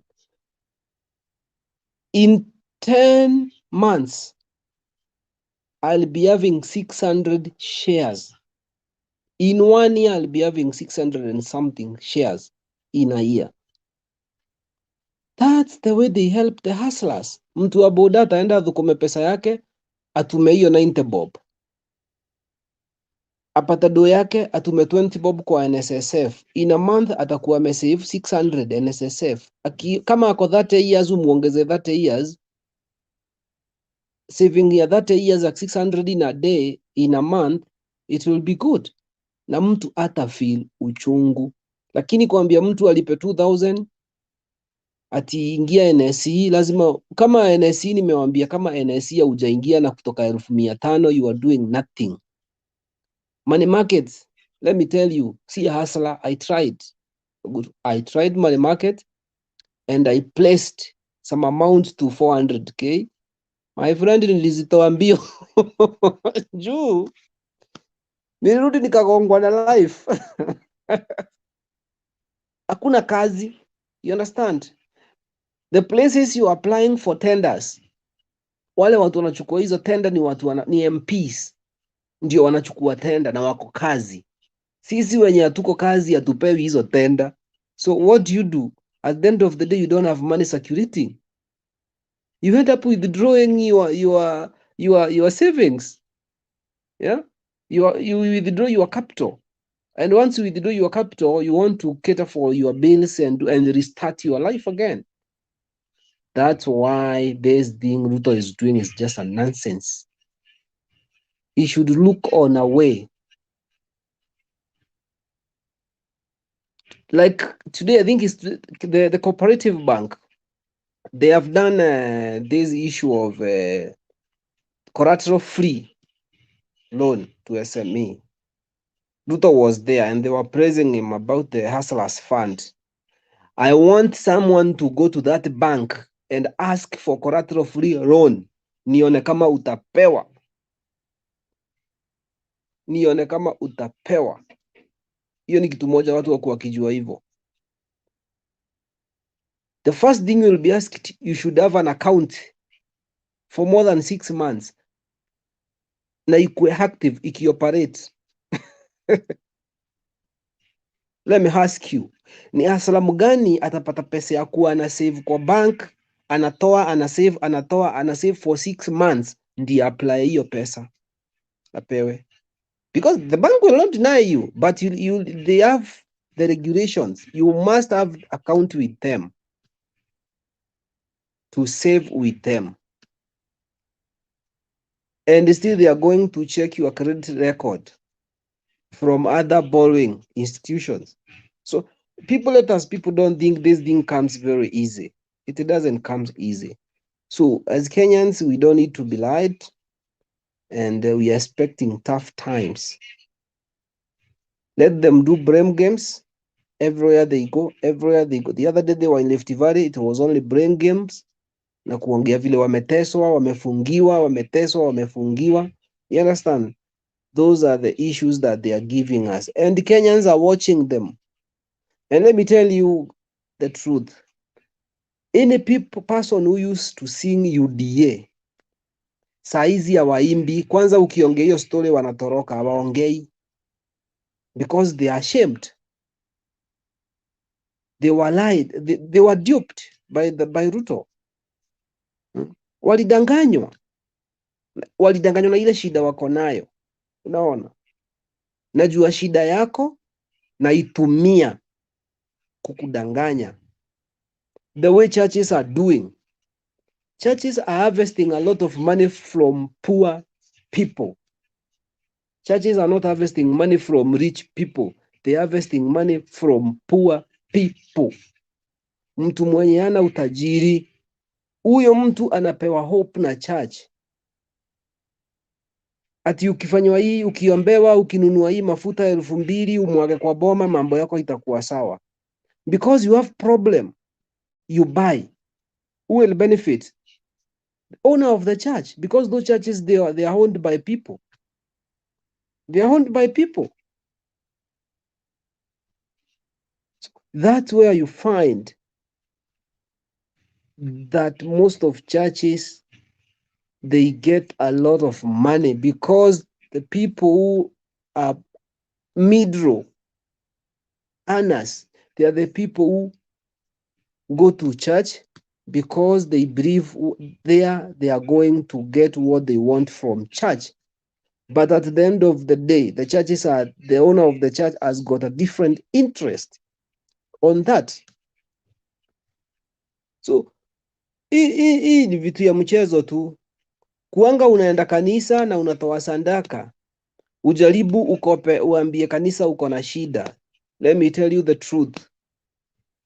Hiyo kiondoo, the bag, iwekwe hapo kwa altar. Tunataka kusaidia mtu fulani ako na mshiba, na ya sandaka iwekwe hapo. Utapata ya wewe unataka usaidizi, uko na shida, yako itakuwa 3,000, lakini ya sandaka itakuwa 50,000. Hivyo ndivyo utapata. And those are the experiences I have. Something I have seen and I've noticed from churches. You have problem, you have an hospital bill. Your hospital bill does not, haiwekangwi kama priority. The church doesn't put it as a priority. Hiyo wanasemanga tu, inawekwa tu na tusaidie mtu fulani ako na shida, ile kitu mtu ako naye akuje aweke wapi. Lakini wakati wa sandaka, hiyo inakuanga serious business. A serious business. Ni saa ya kutoa sandaka, watu watoe bila kukatiziwa. Lakini pesa ya kusaidia mtu mgonjwa inatoangwa kama mambo mengine inaendelea. And those are the churches in Kenya. And that's why Kagame closed over 1,000 churches in Rwanda. Kagame closed them. Because most of the churches, they were playing around with people minds. So let us not be lied. Where Ruto wacha aendelee na trip zake kuwa tourist until the day you will feel that now everybody knows he is the president. Once Ruto turn is over, now Rigathi Gachagua will start going also out to show the people I'm the deputy president who was being intimidated by the previous administration every time. So I think, and there is a project that the gas pipeline that Ruto talked about. That gas pipeline was Uhuru's proposal and project. Sasa Ruto ameenda kuyaejag before itoke kabisa ianzie, ndio ionekane ndio ameanza. Hiyo ilikuwa proposal ya Uhuru na ilikuwa project yake, and they had done everything. The better Samia Suluhu said it. Ruto akaamua hiyo ndiye anataka kuenjak. Si aanze mradi yake. Tuone. Mradi ya Ruto lazima watu wake wakule. history ya GMO, watu wake lazima wasupply hizo mahindi. So guys, let's think and let's make people understand how things are going on. Let us not bury our head on the sand. No.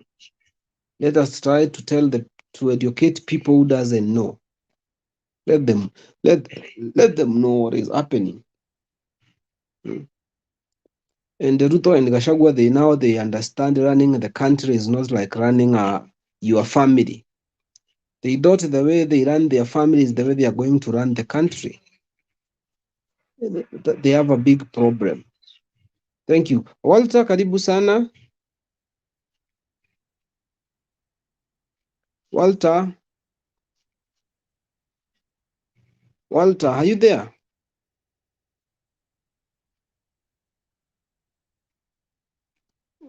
Okay.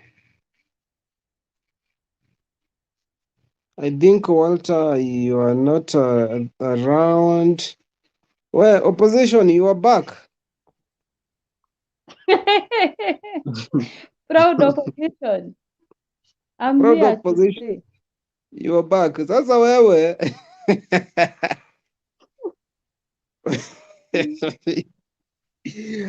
Hawa Gashiedha amekufikisha wapi kwa mind? Wewe Gachagua ship alisema eh, if it were not for Raila who went to Supreme Court to nullify our win, we would have eh, lowered maize prices. Now my question is, eh, I want you to explain, or someone who can explain to me this in a layman understanding, how mm, the Supreme Court and the maize prices, how are they and Raila zinakujanisha aje? Explain to me as in a layman's understanding, because mhm. I'm not getting it. Maybe Okay, I don't know. what happened then? You know, the 14 days that were the Supreme Court, the case was going on, the 14 days, it shows that Rigathi and Ruto, they could have manufactured their maize and do their unga in those 14 days and give to public. That's why they are saying that if Baba if they go to Supreme Court, because these people are idiots, you know, they are touching here, there, to confuse. Let me tell you, Shiko, you cannot get the government through propaganda and run it still through propaganda. It will backfire. And time to backfire, it will not be a happy time. It will not be in a happy time, the time to backfire. And I asked one of my friends, Gachagua alikuwa amesema siku ingine Nakuru, hata polisi wanamuuliza kwa nini aje kama wajaongezwa mshahara, ati kama si huyu mzee wa koti wa makesi ameenda kotini tungekuwa tushawasort. Saa hizi ni 30 days polisi wameongezewa mshahara. Tena hiyo ni kubeba watu ufala. Yaani hii serikali ilibeba Wakenya ujinga. Walikuwa wanasimama kwa gari juu, wanaona hizi ni ng'ombe peke yake naongelesha, na hizo ng'ombe nazo ukweli zikakubali sisi ni ng'ombe na tukawachagua kama ng'ombe. You understand? So this is what it takes when people make a wrong decision, terming that they know more and they don't know. And Uhuru said, I'm giving you just 3 months. You are going to feel it. Uhuru knew everything. Uhuru knew everything. And Ruto was told in parliament that the time of campaign, he used to say the Ukraine war has nothing to do with our economy in Kenya. Now, the same thing, let them not mention Ukraine. Ukraine is very, very much far. It has nothing to do with economy in Kenya. So they are not supposed to tell us those nonsense. Another thing, Shiko, on Friday, we are expecting new prices of petroleum on Friday. People should prepare for better, for worse. for better. But I'm okay because Hustlers doesn't use petrol. Hustlers doesn't use sukari. You understand? They don't use. You know, I got shocked seeing Ruto using the expressway to airport. And I asked myself, even regarding Gachagua and those useless MPs, I asked them myself, so they were to use the same expressway and they were timing it at Uru's project business. So they were to use it. I thought they could have used the regular road with the other hustlers. You know, now I think the hustlers, they are crying, but saizi wamejificha wakitafuta form. Also, they are trying to find their way forward. So Shiko, mahali huko, usibabaike. Sisi tuko sawa because we have been prepared, we have been there before, we understand. You know, the people voted to punish Uhuru and they did so. Now Uhuru is in Shaweri, Baba is in Bondo. And if Baba is in Bondo, you can tell me today you saw Baba with security, very healthy, walking majestically. Na wewe hasala mwenye ulikuwa unashinda ukipiga dramu ukisema mzee aende Bondo, mtampeleka na wheelbarrow. Ni wewe huyo hasala ndiye anatumia wheelbarrow saa hii. You ana option. You know, the other day I did this, I was in town and I went to a stage and I find a very big queue of people waiting for the vehicle. And I made a bit of joke because I know they can do nothing. I said, I can see hustlers are on the queue waiting for the bus to go home. While the real hustlers wanapita hapa na security wakiendanga nyumbani. Nyinyi mnapanga line mpaka saa 1 usiku, saa 2 mpaka mnajificha mngoje fare ishukashuke ndio muende nyumbani. Lakini ni nyinyi mlikuwa mnaimba kupeleka baba Bondo na Uhuru Ishaweli, the same people. Unaona ile ujinga iko hii Kenya, it's on a higher level. Saizi watu wana feel Shiko, watu wana feel these people they are misleading this nation. And I want to tell you the truth. Wait tomorrow. You remember the days of Moi? Every day in news, mtukufu Rais Daniel. In the morning, any news, mtukufu Rais Daniel, mtukufu Rais Daniel. That's the way of Ruto. You want to make sure that in any news, he must appear. Any news, he must appear. Jana news zikisomwa, alikuwa wapi? Leo news zikisomwa, ako wapi? Ngoja uone hata kesho kwa news, atakuwa tu bado. Uhuru hata hakuwa anasikika kwa news, by the way. Hakuna mtu alikuwa anajua Uhuru anaenda njia gani. Ruto ni kama anawaita, anawaambia leo naenda mahali fulani, leo naenda mahali fulani. Nao wana news ni akina nani? Wanawafuata ndio wawamulike. And these guys, they are going to see things. Kitchen is hot and it's getting hotter. Hiyo State House haikaliki, walikuwa nafikiria kwenda State House. Na Uhuru alisema, hiyo State House ni ngumu. So watu wasifikiria anataka kukaa huko, hata anataka kwenda nyumbani. Watu walifikiria it's a joke. Watu walifikiria ni mchezo. Because you are carrying all the burden for the people who voted for you, who didn't vote for you, who didn't vote for anybody. You need to carry their interest. You need to carry their interest. So right now, let this government of Ruto and Gachagua stop mentioning Uhuru and Baba. Let them do their work. The honeymoon of 30 days, it's over. And if they want to continue with the honeymoon, the better. Well, Kenywa, good night. Tutawatafuta. Shiko, say something as you exit. Eh? Shika aseme ya mwisho ndio aende. I'm just watching both the Mutembei and the Oh, and the Azimio one. debate. Okay. And people are hurt. The yeah, akasema ati the bunge la wananchi that was happening today, where Raila was with Gaucho, ati ni bunge la Wajaruo. Now, do we want to make this country? It looks like these the Kikuyus and the Kalenjins are the most super. Yeah, they're the ones supposed to lead this country. The Jaruos are not Kenyans, and the other tribes are not Kenyans. If you are not from Mount Kenya or you are not from the Rift Valley, Kalenjin, that is, the chances to talk about the government or to comment anything about politics of Kenya, then you are just an inferior. Where you are not a Kenyan, yeah.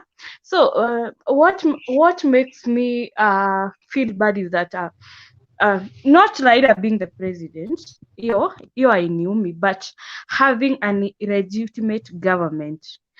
I better rules, knowing I didn't manage to gain the votes that I was supposed to. Rather than you won, but someone somewhere planned to rig you and stole your votes and to impose illegitimate leaders to us. And I'm looking at it in a way that the Ruos and the Mount Kenya and the Kalenjins, these are people who will never have a sober debate because this country needs to heal. And we are not going to move on. We are not moving on. I, in opposition, I'm not going to move on. I cannot move on and I cannot support this illegitimate government. It shows if you're not a Kikuyu, then chances or a Kalenjin, then we will never have another president from another community. And I wish we have in our constitution, hata wakati baba alikuwa anatengeneza that constitution ya 2010, at least tukuange a president. There is no way a Kikuyu and a Kikuyu can be a president at the same time. Tukitoka Kikuyu tunaenda Eastern, tunaenda Nyanza, tunaenda wapi, tunaenda Coast. Kila mtu anasikia, you also feel like you are part of you are Kenyan, but now it's like if you are from Coast, then those people, they have this retro faith. They have very retro faith. In fact, I don't think they have any faith with the Kikuyus or even becoming a president of this Kenya, because now it is there. We have shown the other communities that if you are not a Kikuyu, you are not from Mount Kenya, ama you are not from the Rift Valley, then the chances of you becoming a leader or a president in Kenya, they are so they are, yani you will never become a president, because, and also kuna hiyo the Uhuru, what he did with Baba, the handshake, which I have supported, and I gave it my 100% support. It's like now when you hear the people from Nyanza when they are talking, I do nasikianga Kijaruo, so unasikia wakiongea unafikiria hawasielewi, but when they are talking they are so hurt. Kenya, there is something what we call inaitangwa erection trauma. The people from Nyanza suffers from erection trauma. If this is what they have been feeling, knowing that the elections zimekuwa zikiibiwa and their person mwenye they have supported fully anakuwa akiibiwa, these people are suffering from erection trauma. And when you go to social media and you hear these people abusing them and calling them cows and all those manner of things, and then you happen to like me mwenye nasikia Kijaka, alafu unasikia wakiongea, they are hurt. And it's not that Raila is not the president, it's because wanajua ukweli. There's nothing that hurts more, even to you or the other person who is listening to what I'm saying. Ukijua kitu ilikuwa yako lakini mtu amekunyang'anya, it's very heartbreaking. Kenya, it's by the way, I'm still hurt. I'm hurt because someone somewhere, a group of people a creek, sat down and decided who is going to be my president. That was not my choice. They are not Kenyans, but they planned. And now they went to the hot air and they wrote the judgment to the hot air and the wild goose chase to the Koome, to hell with that woman.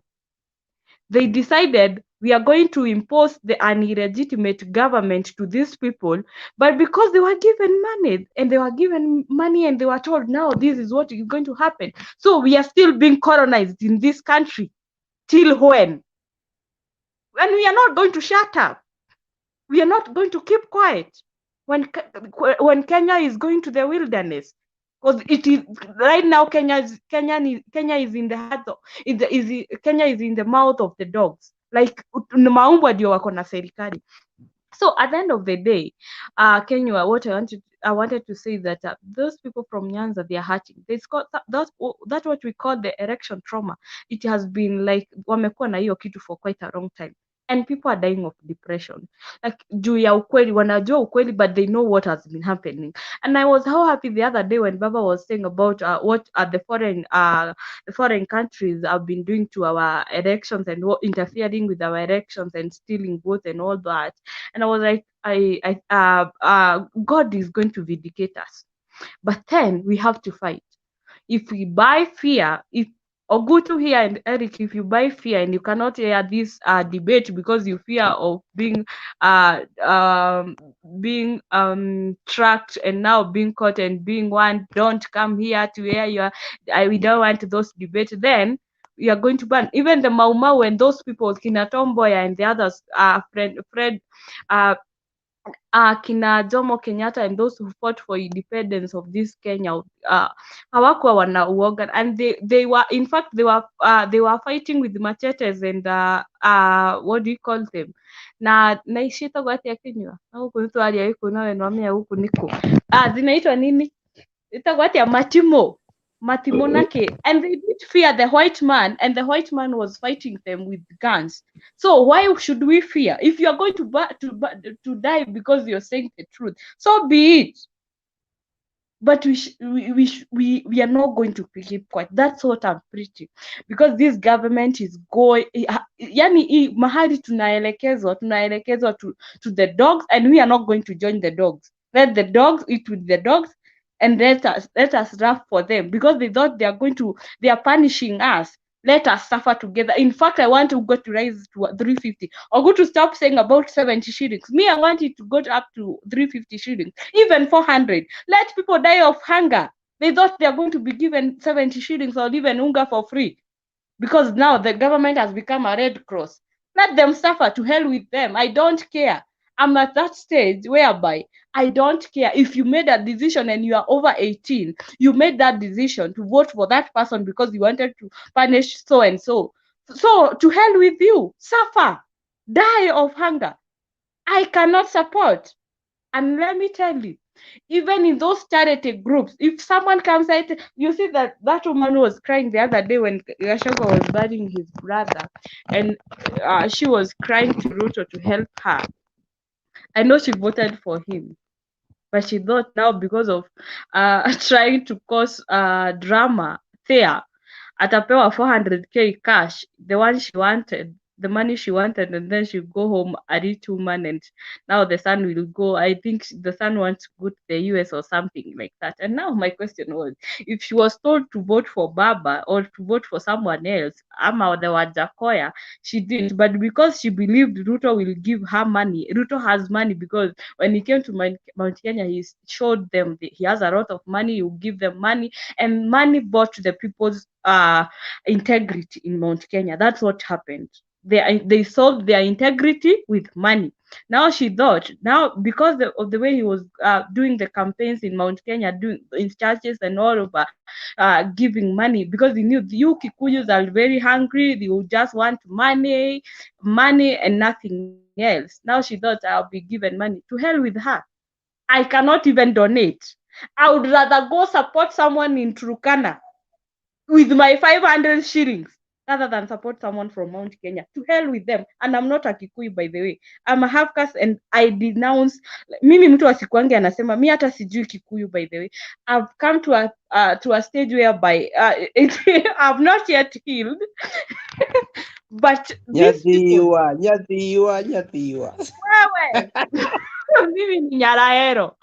I'm hurt, and these people made their decision to vote for this illegitimate government to punish someone else. They insulted Baba, and there was as I finished Kenya, there was a time that walisema ati nyoka waliua. A bishop akasema tituliua nyoka tukaiempeleka nyumbani na mayai yake. So Mimi, I'm a small snake, because now Baba was the big snake, the father, and the mother was Mother Karua.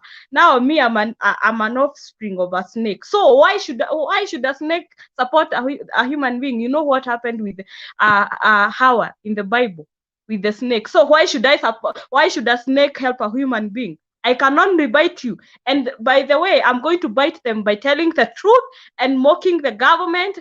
And I'm in a position to stay. I will never join the KK coherence. I will never. I would rather stay in opposition where Baba is, where my kingpin showed me. This is where, because Uhuru is my kingpin forever. Where he showed me is where I'm going to stay. And where Baba is where I will stay. That's me. So let that woman who was crying there and causing dramas, let her be helped by the UDA government. In fact, she was dismissed, and she was told she's going to Mama Rachel talk to her to do whatever, and she was not even helped. The other day I saw a video that she was saying she's waiting for Ruto to help her at the gate. Sijui kama uliona of the barrier, she was standing at the gate and waiting for Ruto and for her to be called, and she'll be given money. What a myopic reasoning. And I was like, these people are stupid for some reason. They are stupid and dumb for some reasons. They're not even thinking for themselves. And that's why I always tell you, Kenya, when we do our private talk, there's something that we call money is not good. Money is good, but it's not good. When someone gives you money, especially this government we have seen now, the illegitimate government, they are giving you money. You don't know where this money is coming from. You might be given something, and that someone is exchanging the money with your brains. You're not thinking for yourself. Whatever they said, you said just yes. And I remember what Gachagua said. He said when he was named the deputy president, and he said, I'll be a yes, sir. Yeah, akiambiwa ni yes, sir.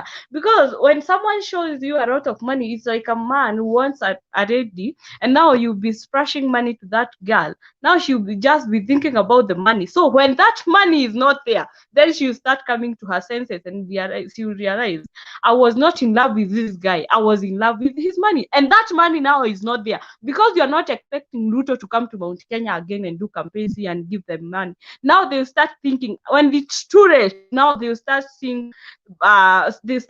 what we saw when we told them they insulted us and they called us snakes. Yeah, watoto wa manyoka. Now they will see the truth, and it will be too late for them. In fact, we will mock them. We will abuse them. For me, I'm very good at mocking, by the way. I'm a no-nonsense woman. I've seen someone who wrote that, I think, Najita Azimio who. Kenya, you know me. Me, I know how to mock, and I'm very good at that, in fact. So let's not keep quiet. Let's not be intimidated by anyone. We are in opposition to say, and we need anything from them, but they have to do the right thing. We have to keep them on track. Whatever they say, if they do a good thing, let's support it. But when they are they are telling lies, we have to come and tell them, no, this is not what you said, this, and this is not, you said this, but and we will mock them. We will tell them the truth. But when they do a good thing, let us support them. But let's listen to our Azimio leader, who is Baba the fifth. Baba is the fifth president of Kenya. I have never experienced this kind of thing of, you don't even realize they're the president. You just see people who are in a campaign, who are still in campaign mode, whatever they are saying. You wonder, mtu mwenye anasema we start farming in the forest. Mara sijui baba alifanya unga ati baba amefanya ati, was it not for Raila taking us to the Supreme Court, we would have lowered the maize flour prices.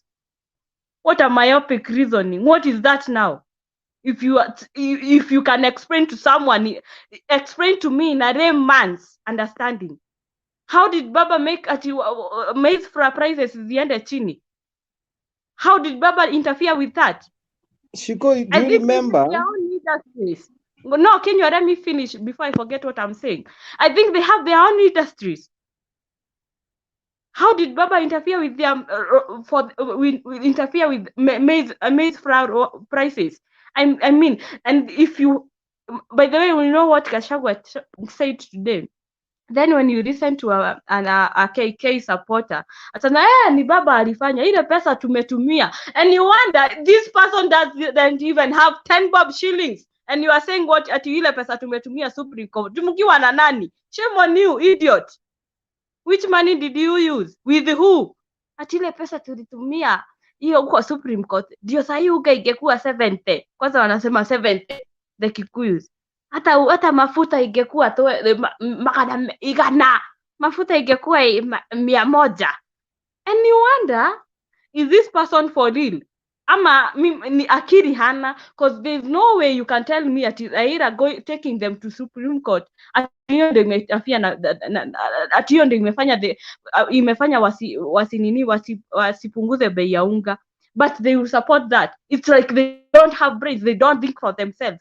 We have in this, let me tell you guys, it's very good and thank God that you are independent and a critical thinker, and no one is who thinks for you and tells you, can you do this, at you have to obey. Mtu akikwambia, even if you are married, spare us. You cannot just be following your wife like a dog or like a cow, whatever she says, or your husband. Sometimes you have to think for yourself and also tell them, no, I don't think that's the right thing, and you talk about the issue. But we have seen people who are not thinking for themselves. Whatever the government say, ata ugas, ata KPRC. In fact, the other day I found someone who was saying these togeges who stand by the roadside saying KPRC stima imepandishwa sababu ya watu wa Azimio. Ni Uhuru anafanya tokens zipande. Hata juu ni KPLC. And sometimes you look at them and you just, let me save my energy. I don't want to even slap this guy because I feel like I can slap him. Let me just keep quiet. You feel that this guy, I don't know. Let me keep quiet. Thank you, guys. Sitaki kupitisha hapo, nitaongea mbaya. Thank you, Shiko. Baba the fifth. To hell with them. They call them Makachi. I'm a Shiko, let me tell you something, don't exit and don't go. You remember, there's something I said. If you really want to rule people, make them poor, make them angry.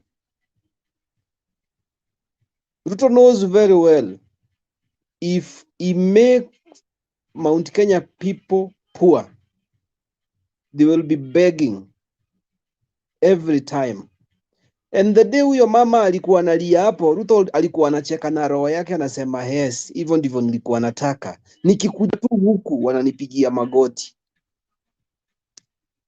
ndio aweze kuwatawala. Mtu akiwa na utajiri uwezi mtawala, juu huyo mtu ana make decisions zake without being coerced. But if someone is poor, he falls into anything. Even if you tell, I'm going to give you 10,000 shillings, and ile gate, that person will do that knowing very well to break someone's gate is a crime.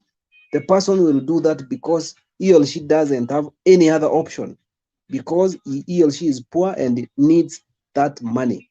Kwa hivyo, watu wajipange wa Mount Kenya, na Kenya yote watu wajipange, wajue. Ruto na Gachagua wakiamua kutawala miaka 40, they will.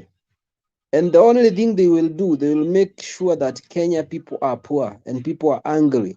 And that's why Ruto has introduced the GMO now, so that he makes sure that hakuna mbegu ingine inapandwa. So Wakati wa upanzi ukifika, hakuna mbegu. Unajua zinatoka US because they are genetically scientific made. Siku ya kupanda ikifika, hakuna mbegu. Zile mbegu ziko hazitoshi, ni kidogo, hata ni 5%. Meaning hiyo msimu hakuna kulima, watu hawatapanda. Mbegu zikuze late kama mvua ishaenda, alafu ni hivyo. So the next term, hiyo mwaka ingine ile njaa itagonga watu, si ya mchezo. Mtafanyaje? Mtaanza kulilia rais. Sasa hizo ndio atakuwa anaenda store kwa shamba zake za Kongo na wapi, analeta mahindi, mnapewa relief food, mnasema rais anatusaidia, mnamchagua tena.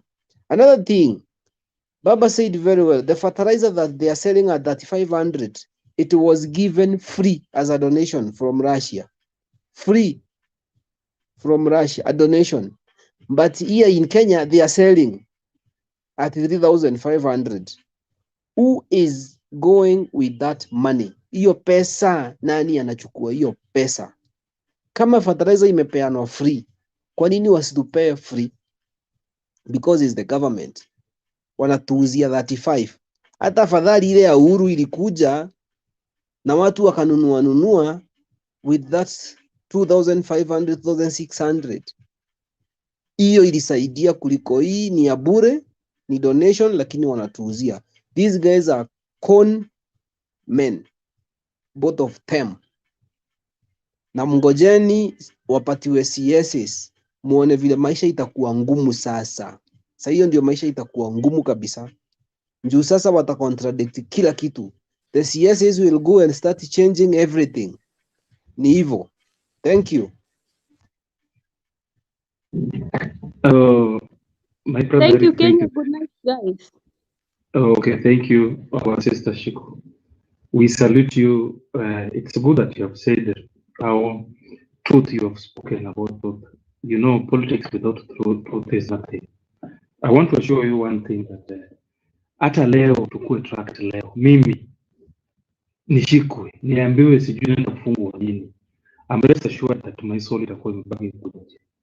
Kuna watu bado watakuwa na drive the platform, but nikiachwa niambiwe usiende ongea, nitaongea sababu sikupewa mdomo na nyamaze tu. Hiyo sio kazi yangu. Number 2, I never requested anybody to select Ruto and Gachagua wawekwe kwa hizo viti, wakuwe confused venye wako confused. Number 3, hakuna ile siku niliweka maktaba na mtu yote that what I feel is right and should be done rightfully should go the other way around, be done wrongfully. So my sister and our viewers, mkuwe na moyo ya nguvu kabisa. Sisi uoga I think tuliacha ile siku tulizaliwa, na kama ni ukweli sisi tutakuwa tunaongea leo ukweli kabisa. And I concur with my sister about something. My brother Walter, thank you very much and welcome. Naongea tu hii na kupatia nafasi, tunakutafuta sana na pole pia, naona ni kama uliumia mkono. Pole kabisa my brother Kinywa. If I'm not wrong, mahali penye tumefika hii Kenya, actually let me tell you that those people that died before this election, there were brothers that died, be it through sickness, be it through accident or any other means. Kama sahi wanatuona, wanatuhurumia. The reason why the dead are worried about us in this country is because wanaangalia Kenya, wanasema hii ni itinerary ya Kenya. Ndio hiyo mtu alikuwa imposed kwa Wakenya, anajiita anaitwa president, anaenda amepiga maraundi, amerudi, anaenda anatuambia ati NSE. Unaanza kuongea maneno ya hasla mahali penye hata haifai.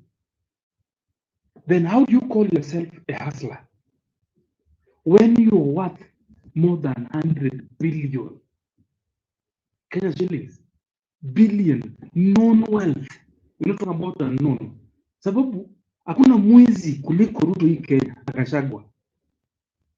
Hii juzi wakiwa wanasimama ile wakiulizwa ile pesa walituambia they want, it actually it's beyond, it's below an eighth according to what Gachagua leo anasema ana watu 800 million.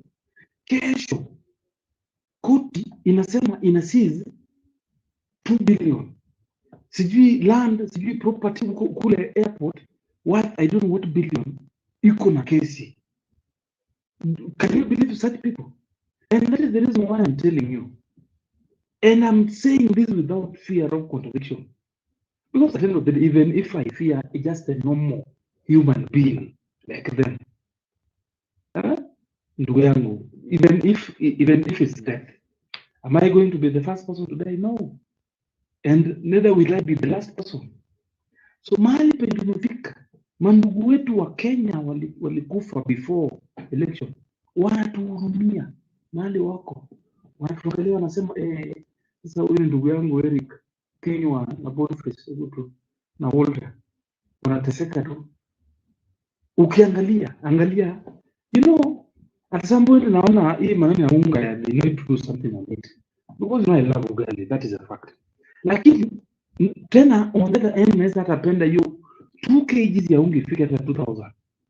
I'll be so much happy, because at the end of the day we'll be enjoying it nicely, both of us, the people that are from Kenya Kwisha or minions, and us from Azimio, leave alone them telling us that I don't know Azimio kwani Mungu Azimio. Between sisi na wao nani anazimia?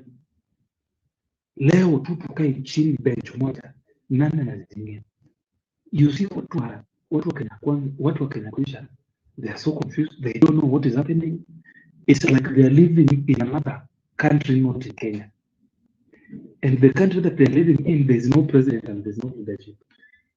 So you go much more deeper, you come to realize that up to where we have reached as a country, na venye tu nilieleza awali, tunabakisha ikiwa ni siku mingi ndugu yangu, 130 days. If my president Raila doesn't just come out strong, we are going to bury this country. Thank you very much. Oh, let's give our brother Walter at least nene kidogo. Thank you very much. Thank you very much, Eric and Ogutu.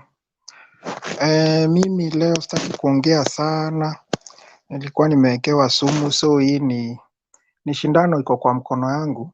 By the way, nilikula sumu jana Ruiru. Nimewekewa sumu, imenisumbua sana kwa mwili, imenisumbua sana. Hata sasa ndio nimetoka usini, nimeingia tu hivyo polepole ndio nimejisikia. Now ile kitu iko enyewe, mimi ni wa Azimio. Even yesterday somebody attacked me kwa Mtembei TV, and the person nilirudi nikastuka sana, it's my neighbor actually, and alini attack sana. Tunataka kusema me I voted and I'm not ashamed, I voted Raila, and even now Raila is my president and I don't care. Yes, because 2 days ago I was in supermarket, nikanunua kaunga vitu twangu, nikaenda hapo nikapata watu wamejaa, nikadhani watu wanapigana ama ni nini. So kumbe watu walikuwa wamengojea shukari. So wakati shukari ilikuja ikawekwa tu hivi, vita yenye ilikuwa hapo watu wakipigania shukari, and nikastuka sana. The sugar is 320 and I'm very happy. Actually, hiyo shukari inauzwa bei rahisi sana. Waiuze 1500 and we will still buy. Sisi kama watu wa Azimio, sisi tutanunua by the way. And that's what we want. Niliona leo watu wamedemonstrate somewhere, niliona online nikiwa kwa hosi. Sijui ilikuwa wapi, wa mama ati watoto sijui wanavuta bangi, sijui wanafanya nini. Na ni upande ingine tu. Watu walisema wanataka bottom up. Watu walisema wanataka hustler. Na mimi nafurahi sana. Niliona mama mboga I think wameweka mama mboga hapo kwa bunge. Sijui kama wameweka. I think wameweka mtu wa jua kali hapo kwa kurepresent Kenya pahali. Hii maneno waliambiwa wakadanganywa. Sasa ni wakati wao wa kulia. And I'm telling you, they will cry. ninasikia rumors next month. I don't know. Maybe Eric, you can tell me. Nasikia ati next month there is plan of increasing paraffin nini pesa ya mafuta. Nasikia rumors tu. On Na Friday, lisemalo liko. on Friday we are receiving new prices, eh? Thank you. Na mi The naomba double sana price. hii petroli wanauza bei rahisi sana actually.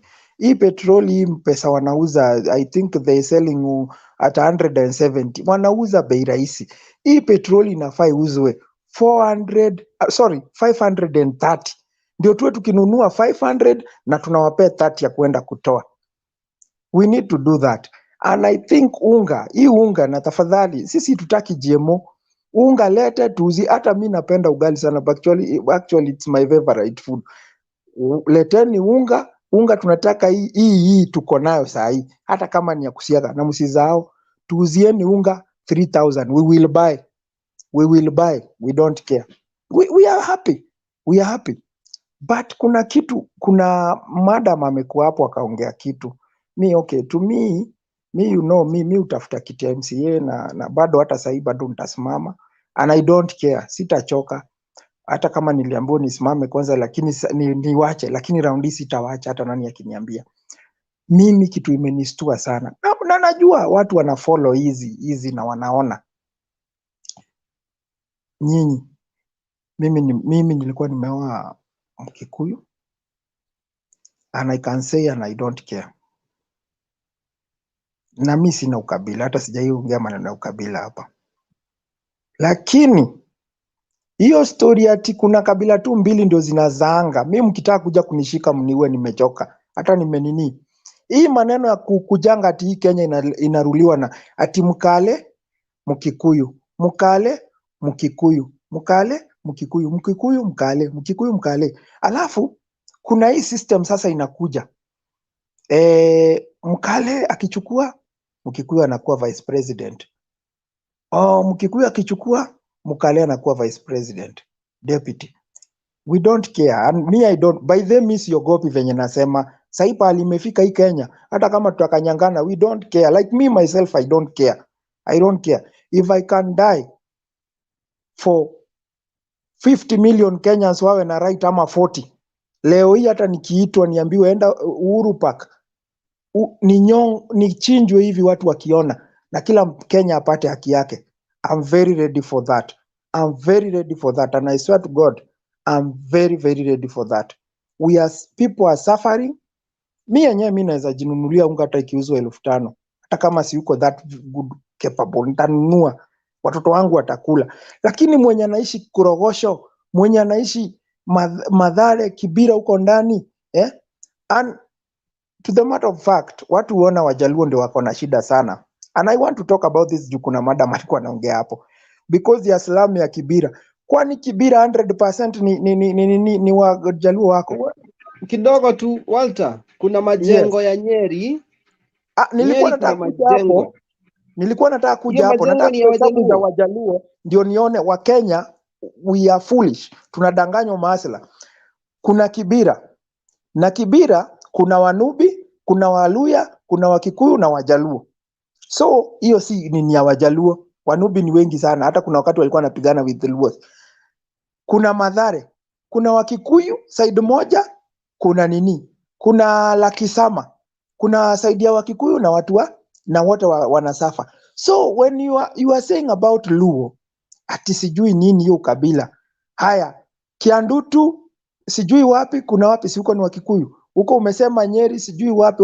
Na nimeenda mpaka kwa Wakikuyu, kuna sehemu bado hadi saa hii nyumba za nyazi ziko tulia tu tene, sorry nimeongea Kikuyu, tule tu kitambo, tule tu nyumba tu kitambo tu nyazi hapo, mtu akipika unaona kamoshi kanatokea huko katikati ya manyazi huko juu, inatoka ni kama inachungwa, kichungi ya moshi, watu bado wako na hizo. I'm sorry, si ati ni kupenda kwao, lakini wa Kenya tumekuwa tuliambiliwa. I want to say this.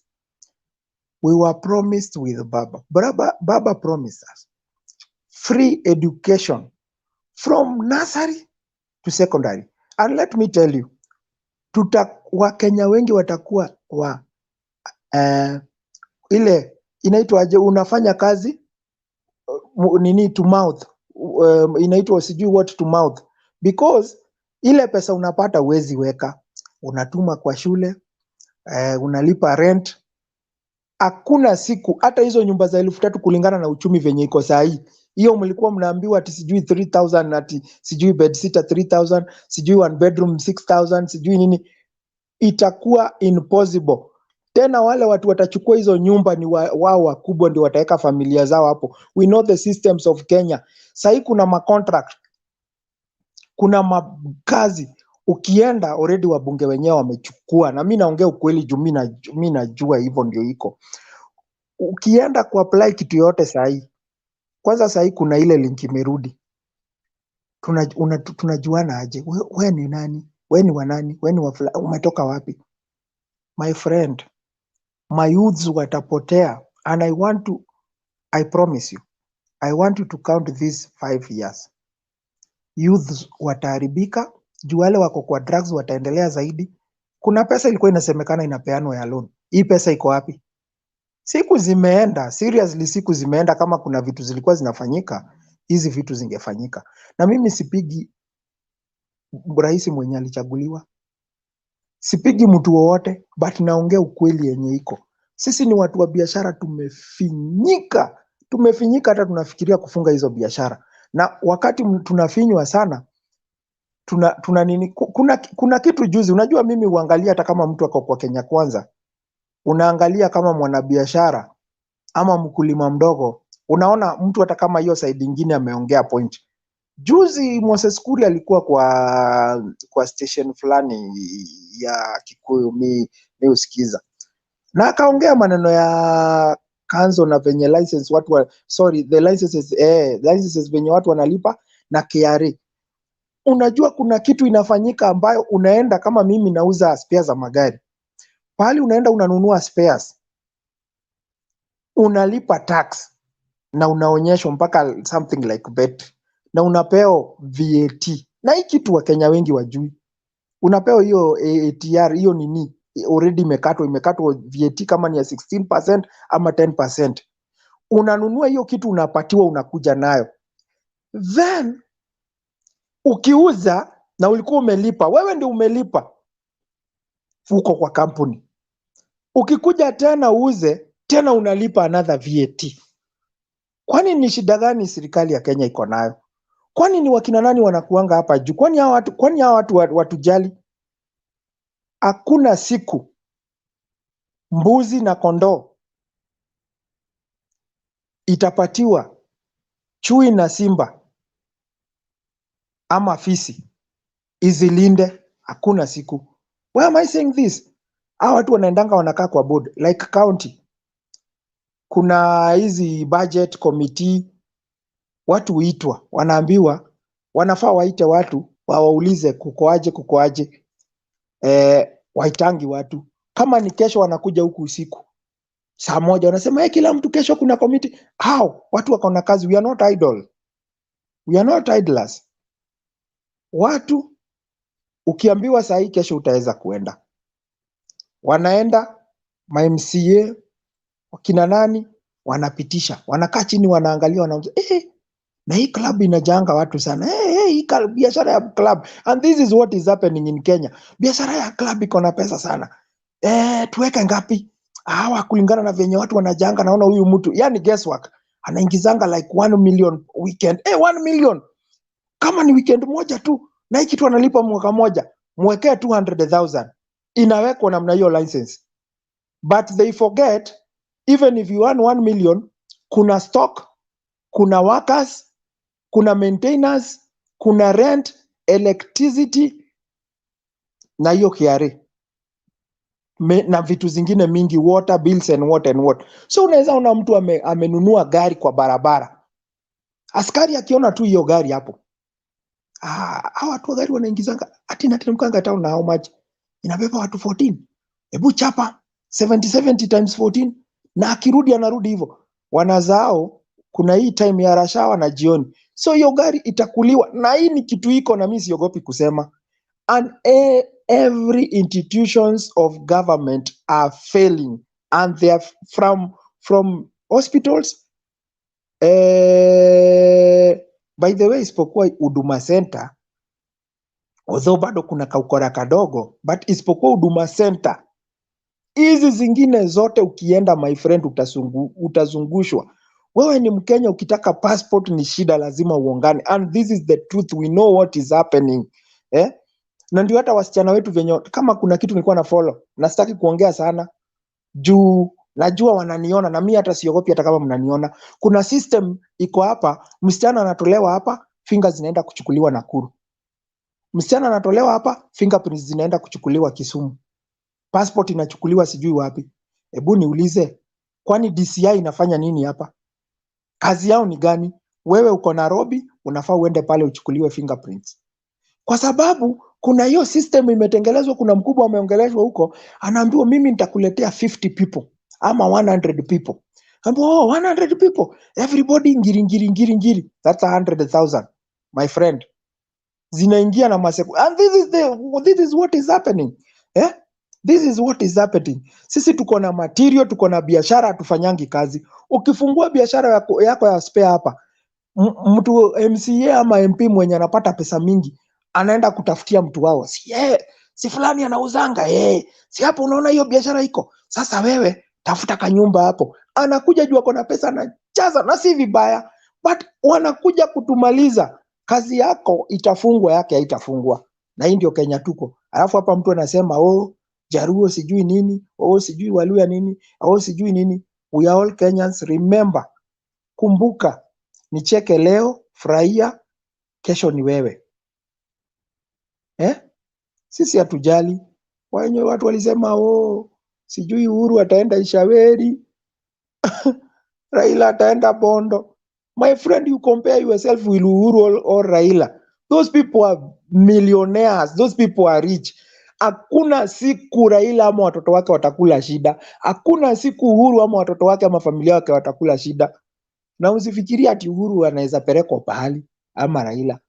And actually, I congratulate Uhuru hata I salute you wherever you are. I salute you.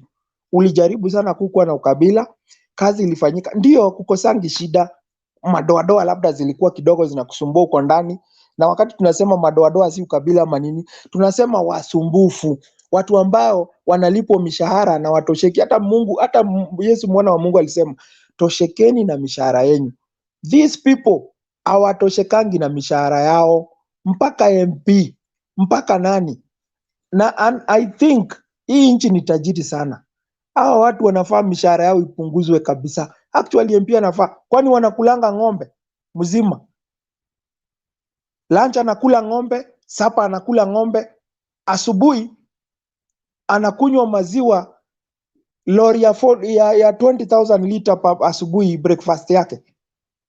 Because you are get paid a lot of money, let's say even 700,000 na allowance na nini every month, like 1 million.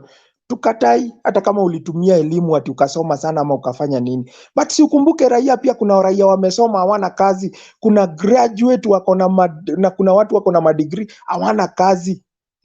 Wengine wamechagulia hawana hata nini ama nini, lakini mshahara iko juu. Hii mshahara, hao watu wanapatiwa mshahara sijui nini, wapunguziwe. Actually this country should be like Rwanda. MP wapatiwe mazuzuki waende nazo ma 4-wheel drive, tuzuzuki tudogo. By the way, MP afai kupitisha gari ya 13cc. Sisi raia ndo tunalipa. Wapatiwe 13cc zikienda sana 15cc, 15,000cc. Hii nchi hiyo pesa iende pali pengine. Mi kuna vitu nasemanga, hata hii maneno ya mahindi na nini. If today government wanaweza nipea desert, staki pahali. By the way, waone, wanipea tu vitu mbili, hiyo na maji. Waone venye naweza walimia. Naweza serve na niwe na materials. Naweza serve nchi mzima unga. Na si mimi tu, kuna watu wengi kama mimi wamenyamaza. Si ati kuwa tuko hapa chini sisi ni wajinga. We know a lot of things. But we have leaders, and I'm sorry to say this, but it's the truth. Leaders who doesn't have wisdom.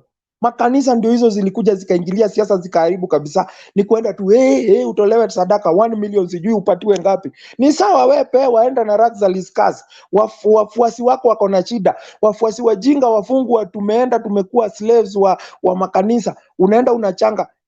And I'm sorry to say this, but I will say, pastor wako akitaka gari anakuambia tuchangieni ninataka nimetembea sana na mimi ni mchungaji wenyu, ninunue gari. Wewe hujawahi nunua gari. Wewe ukienda kumwambia unataka kununua gari, anakuambia piga magoti ni kuombea upate gari. Yeye hakuomba kwa nini? Mkumuombea kwa nini? I'm talking the truth, and the truth is pain. Inaumanga na ni ukweli. Na hao ndio wanakimbia huku wanasema Bwana asifiwe sana, na ndio wanalala na mabibi zetu. Bwana asifiwe sana, ndio wanatubomolea manyumba. Si wote, but most of them. Na mimi nakwambia Wakenya tuamuke. Tuamuke sana. Mzungu alikuja na Bible, briefcase, kalamu na pisto. Na alikuja akiwa nini? Mababu zetu walikuwa naambiwa wapige sehini, kidole waweke sign. Kumbe unaambiwa how can you tell somebody to sign something na huyo mtu hajasoma? Ati umemwambia tutalima kahawa na tutalima majani chai, lakini usiwahi lima hiyo majani chai na ni kwa shamba yako, na pia usiwahi fanya nini?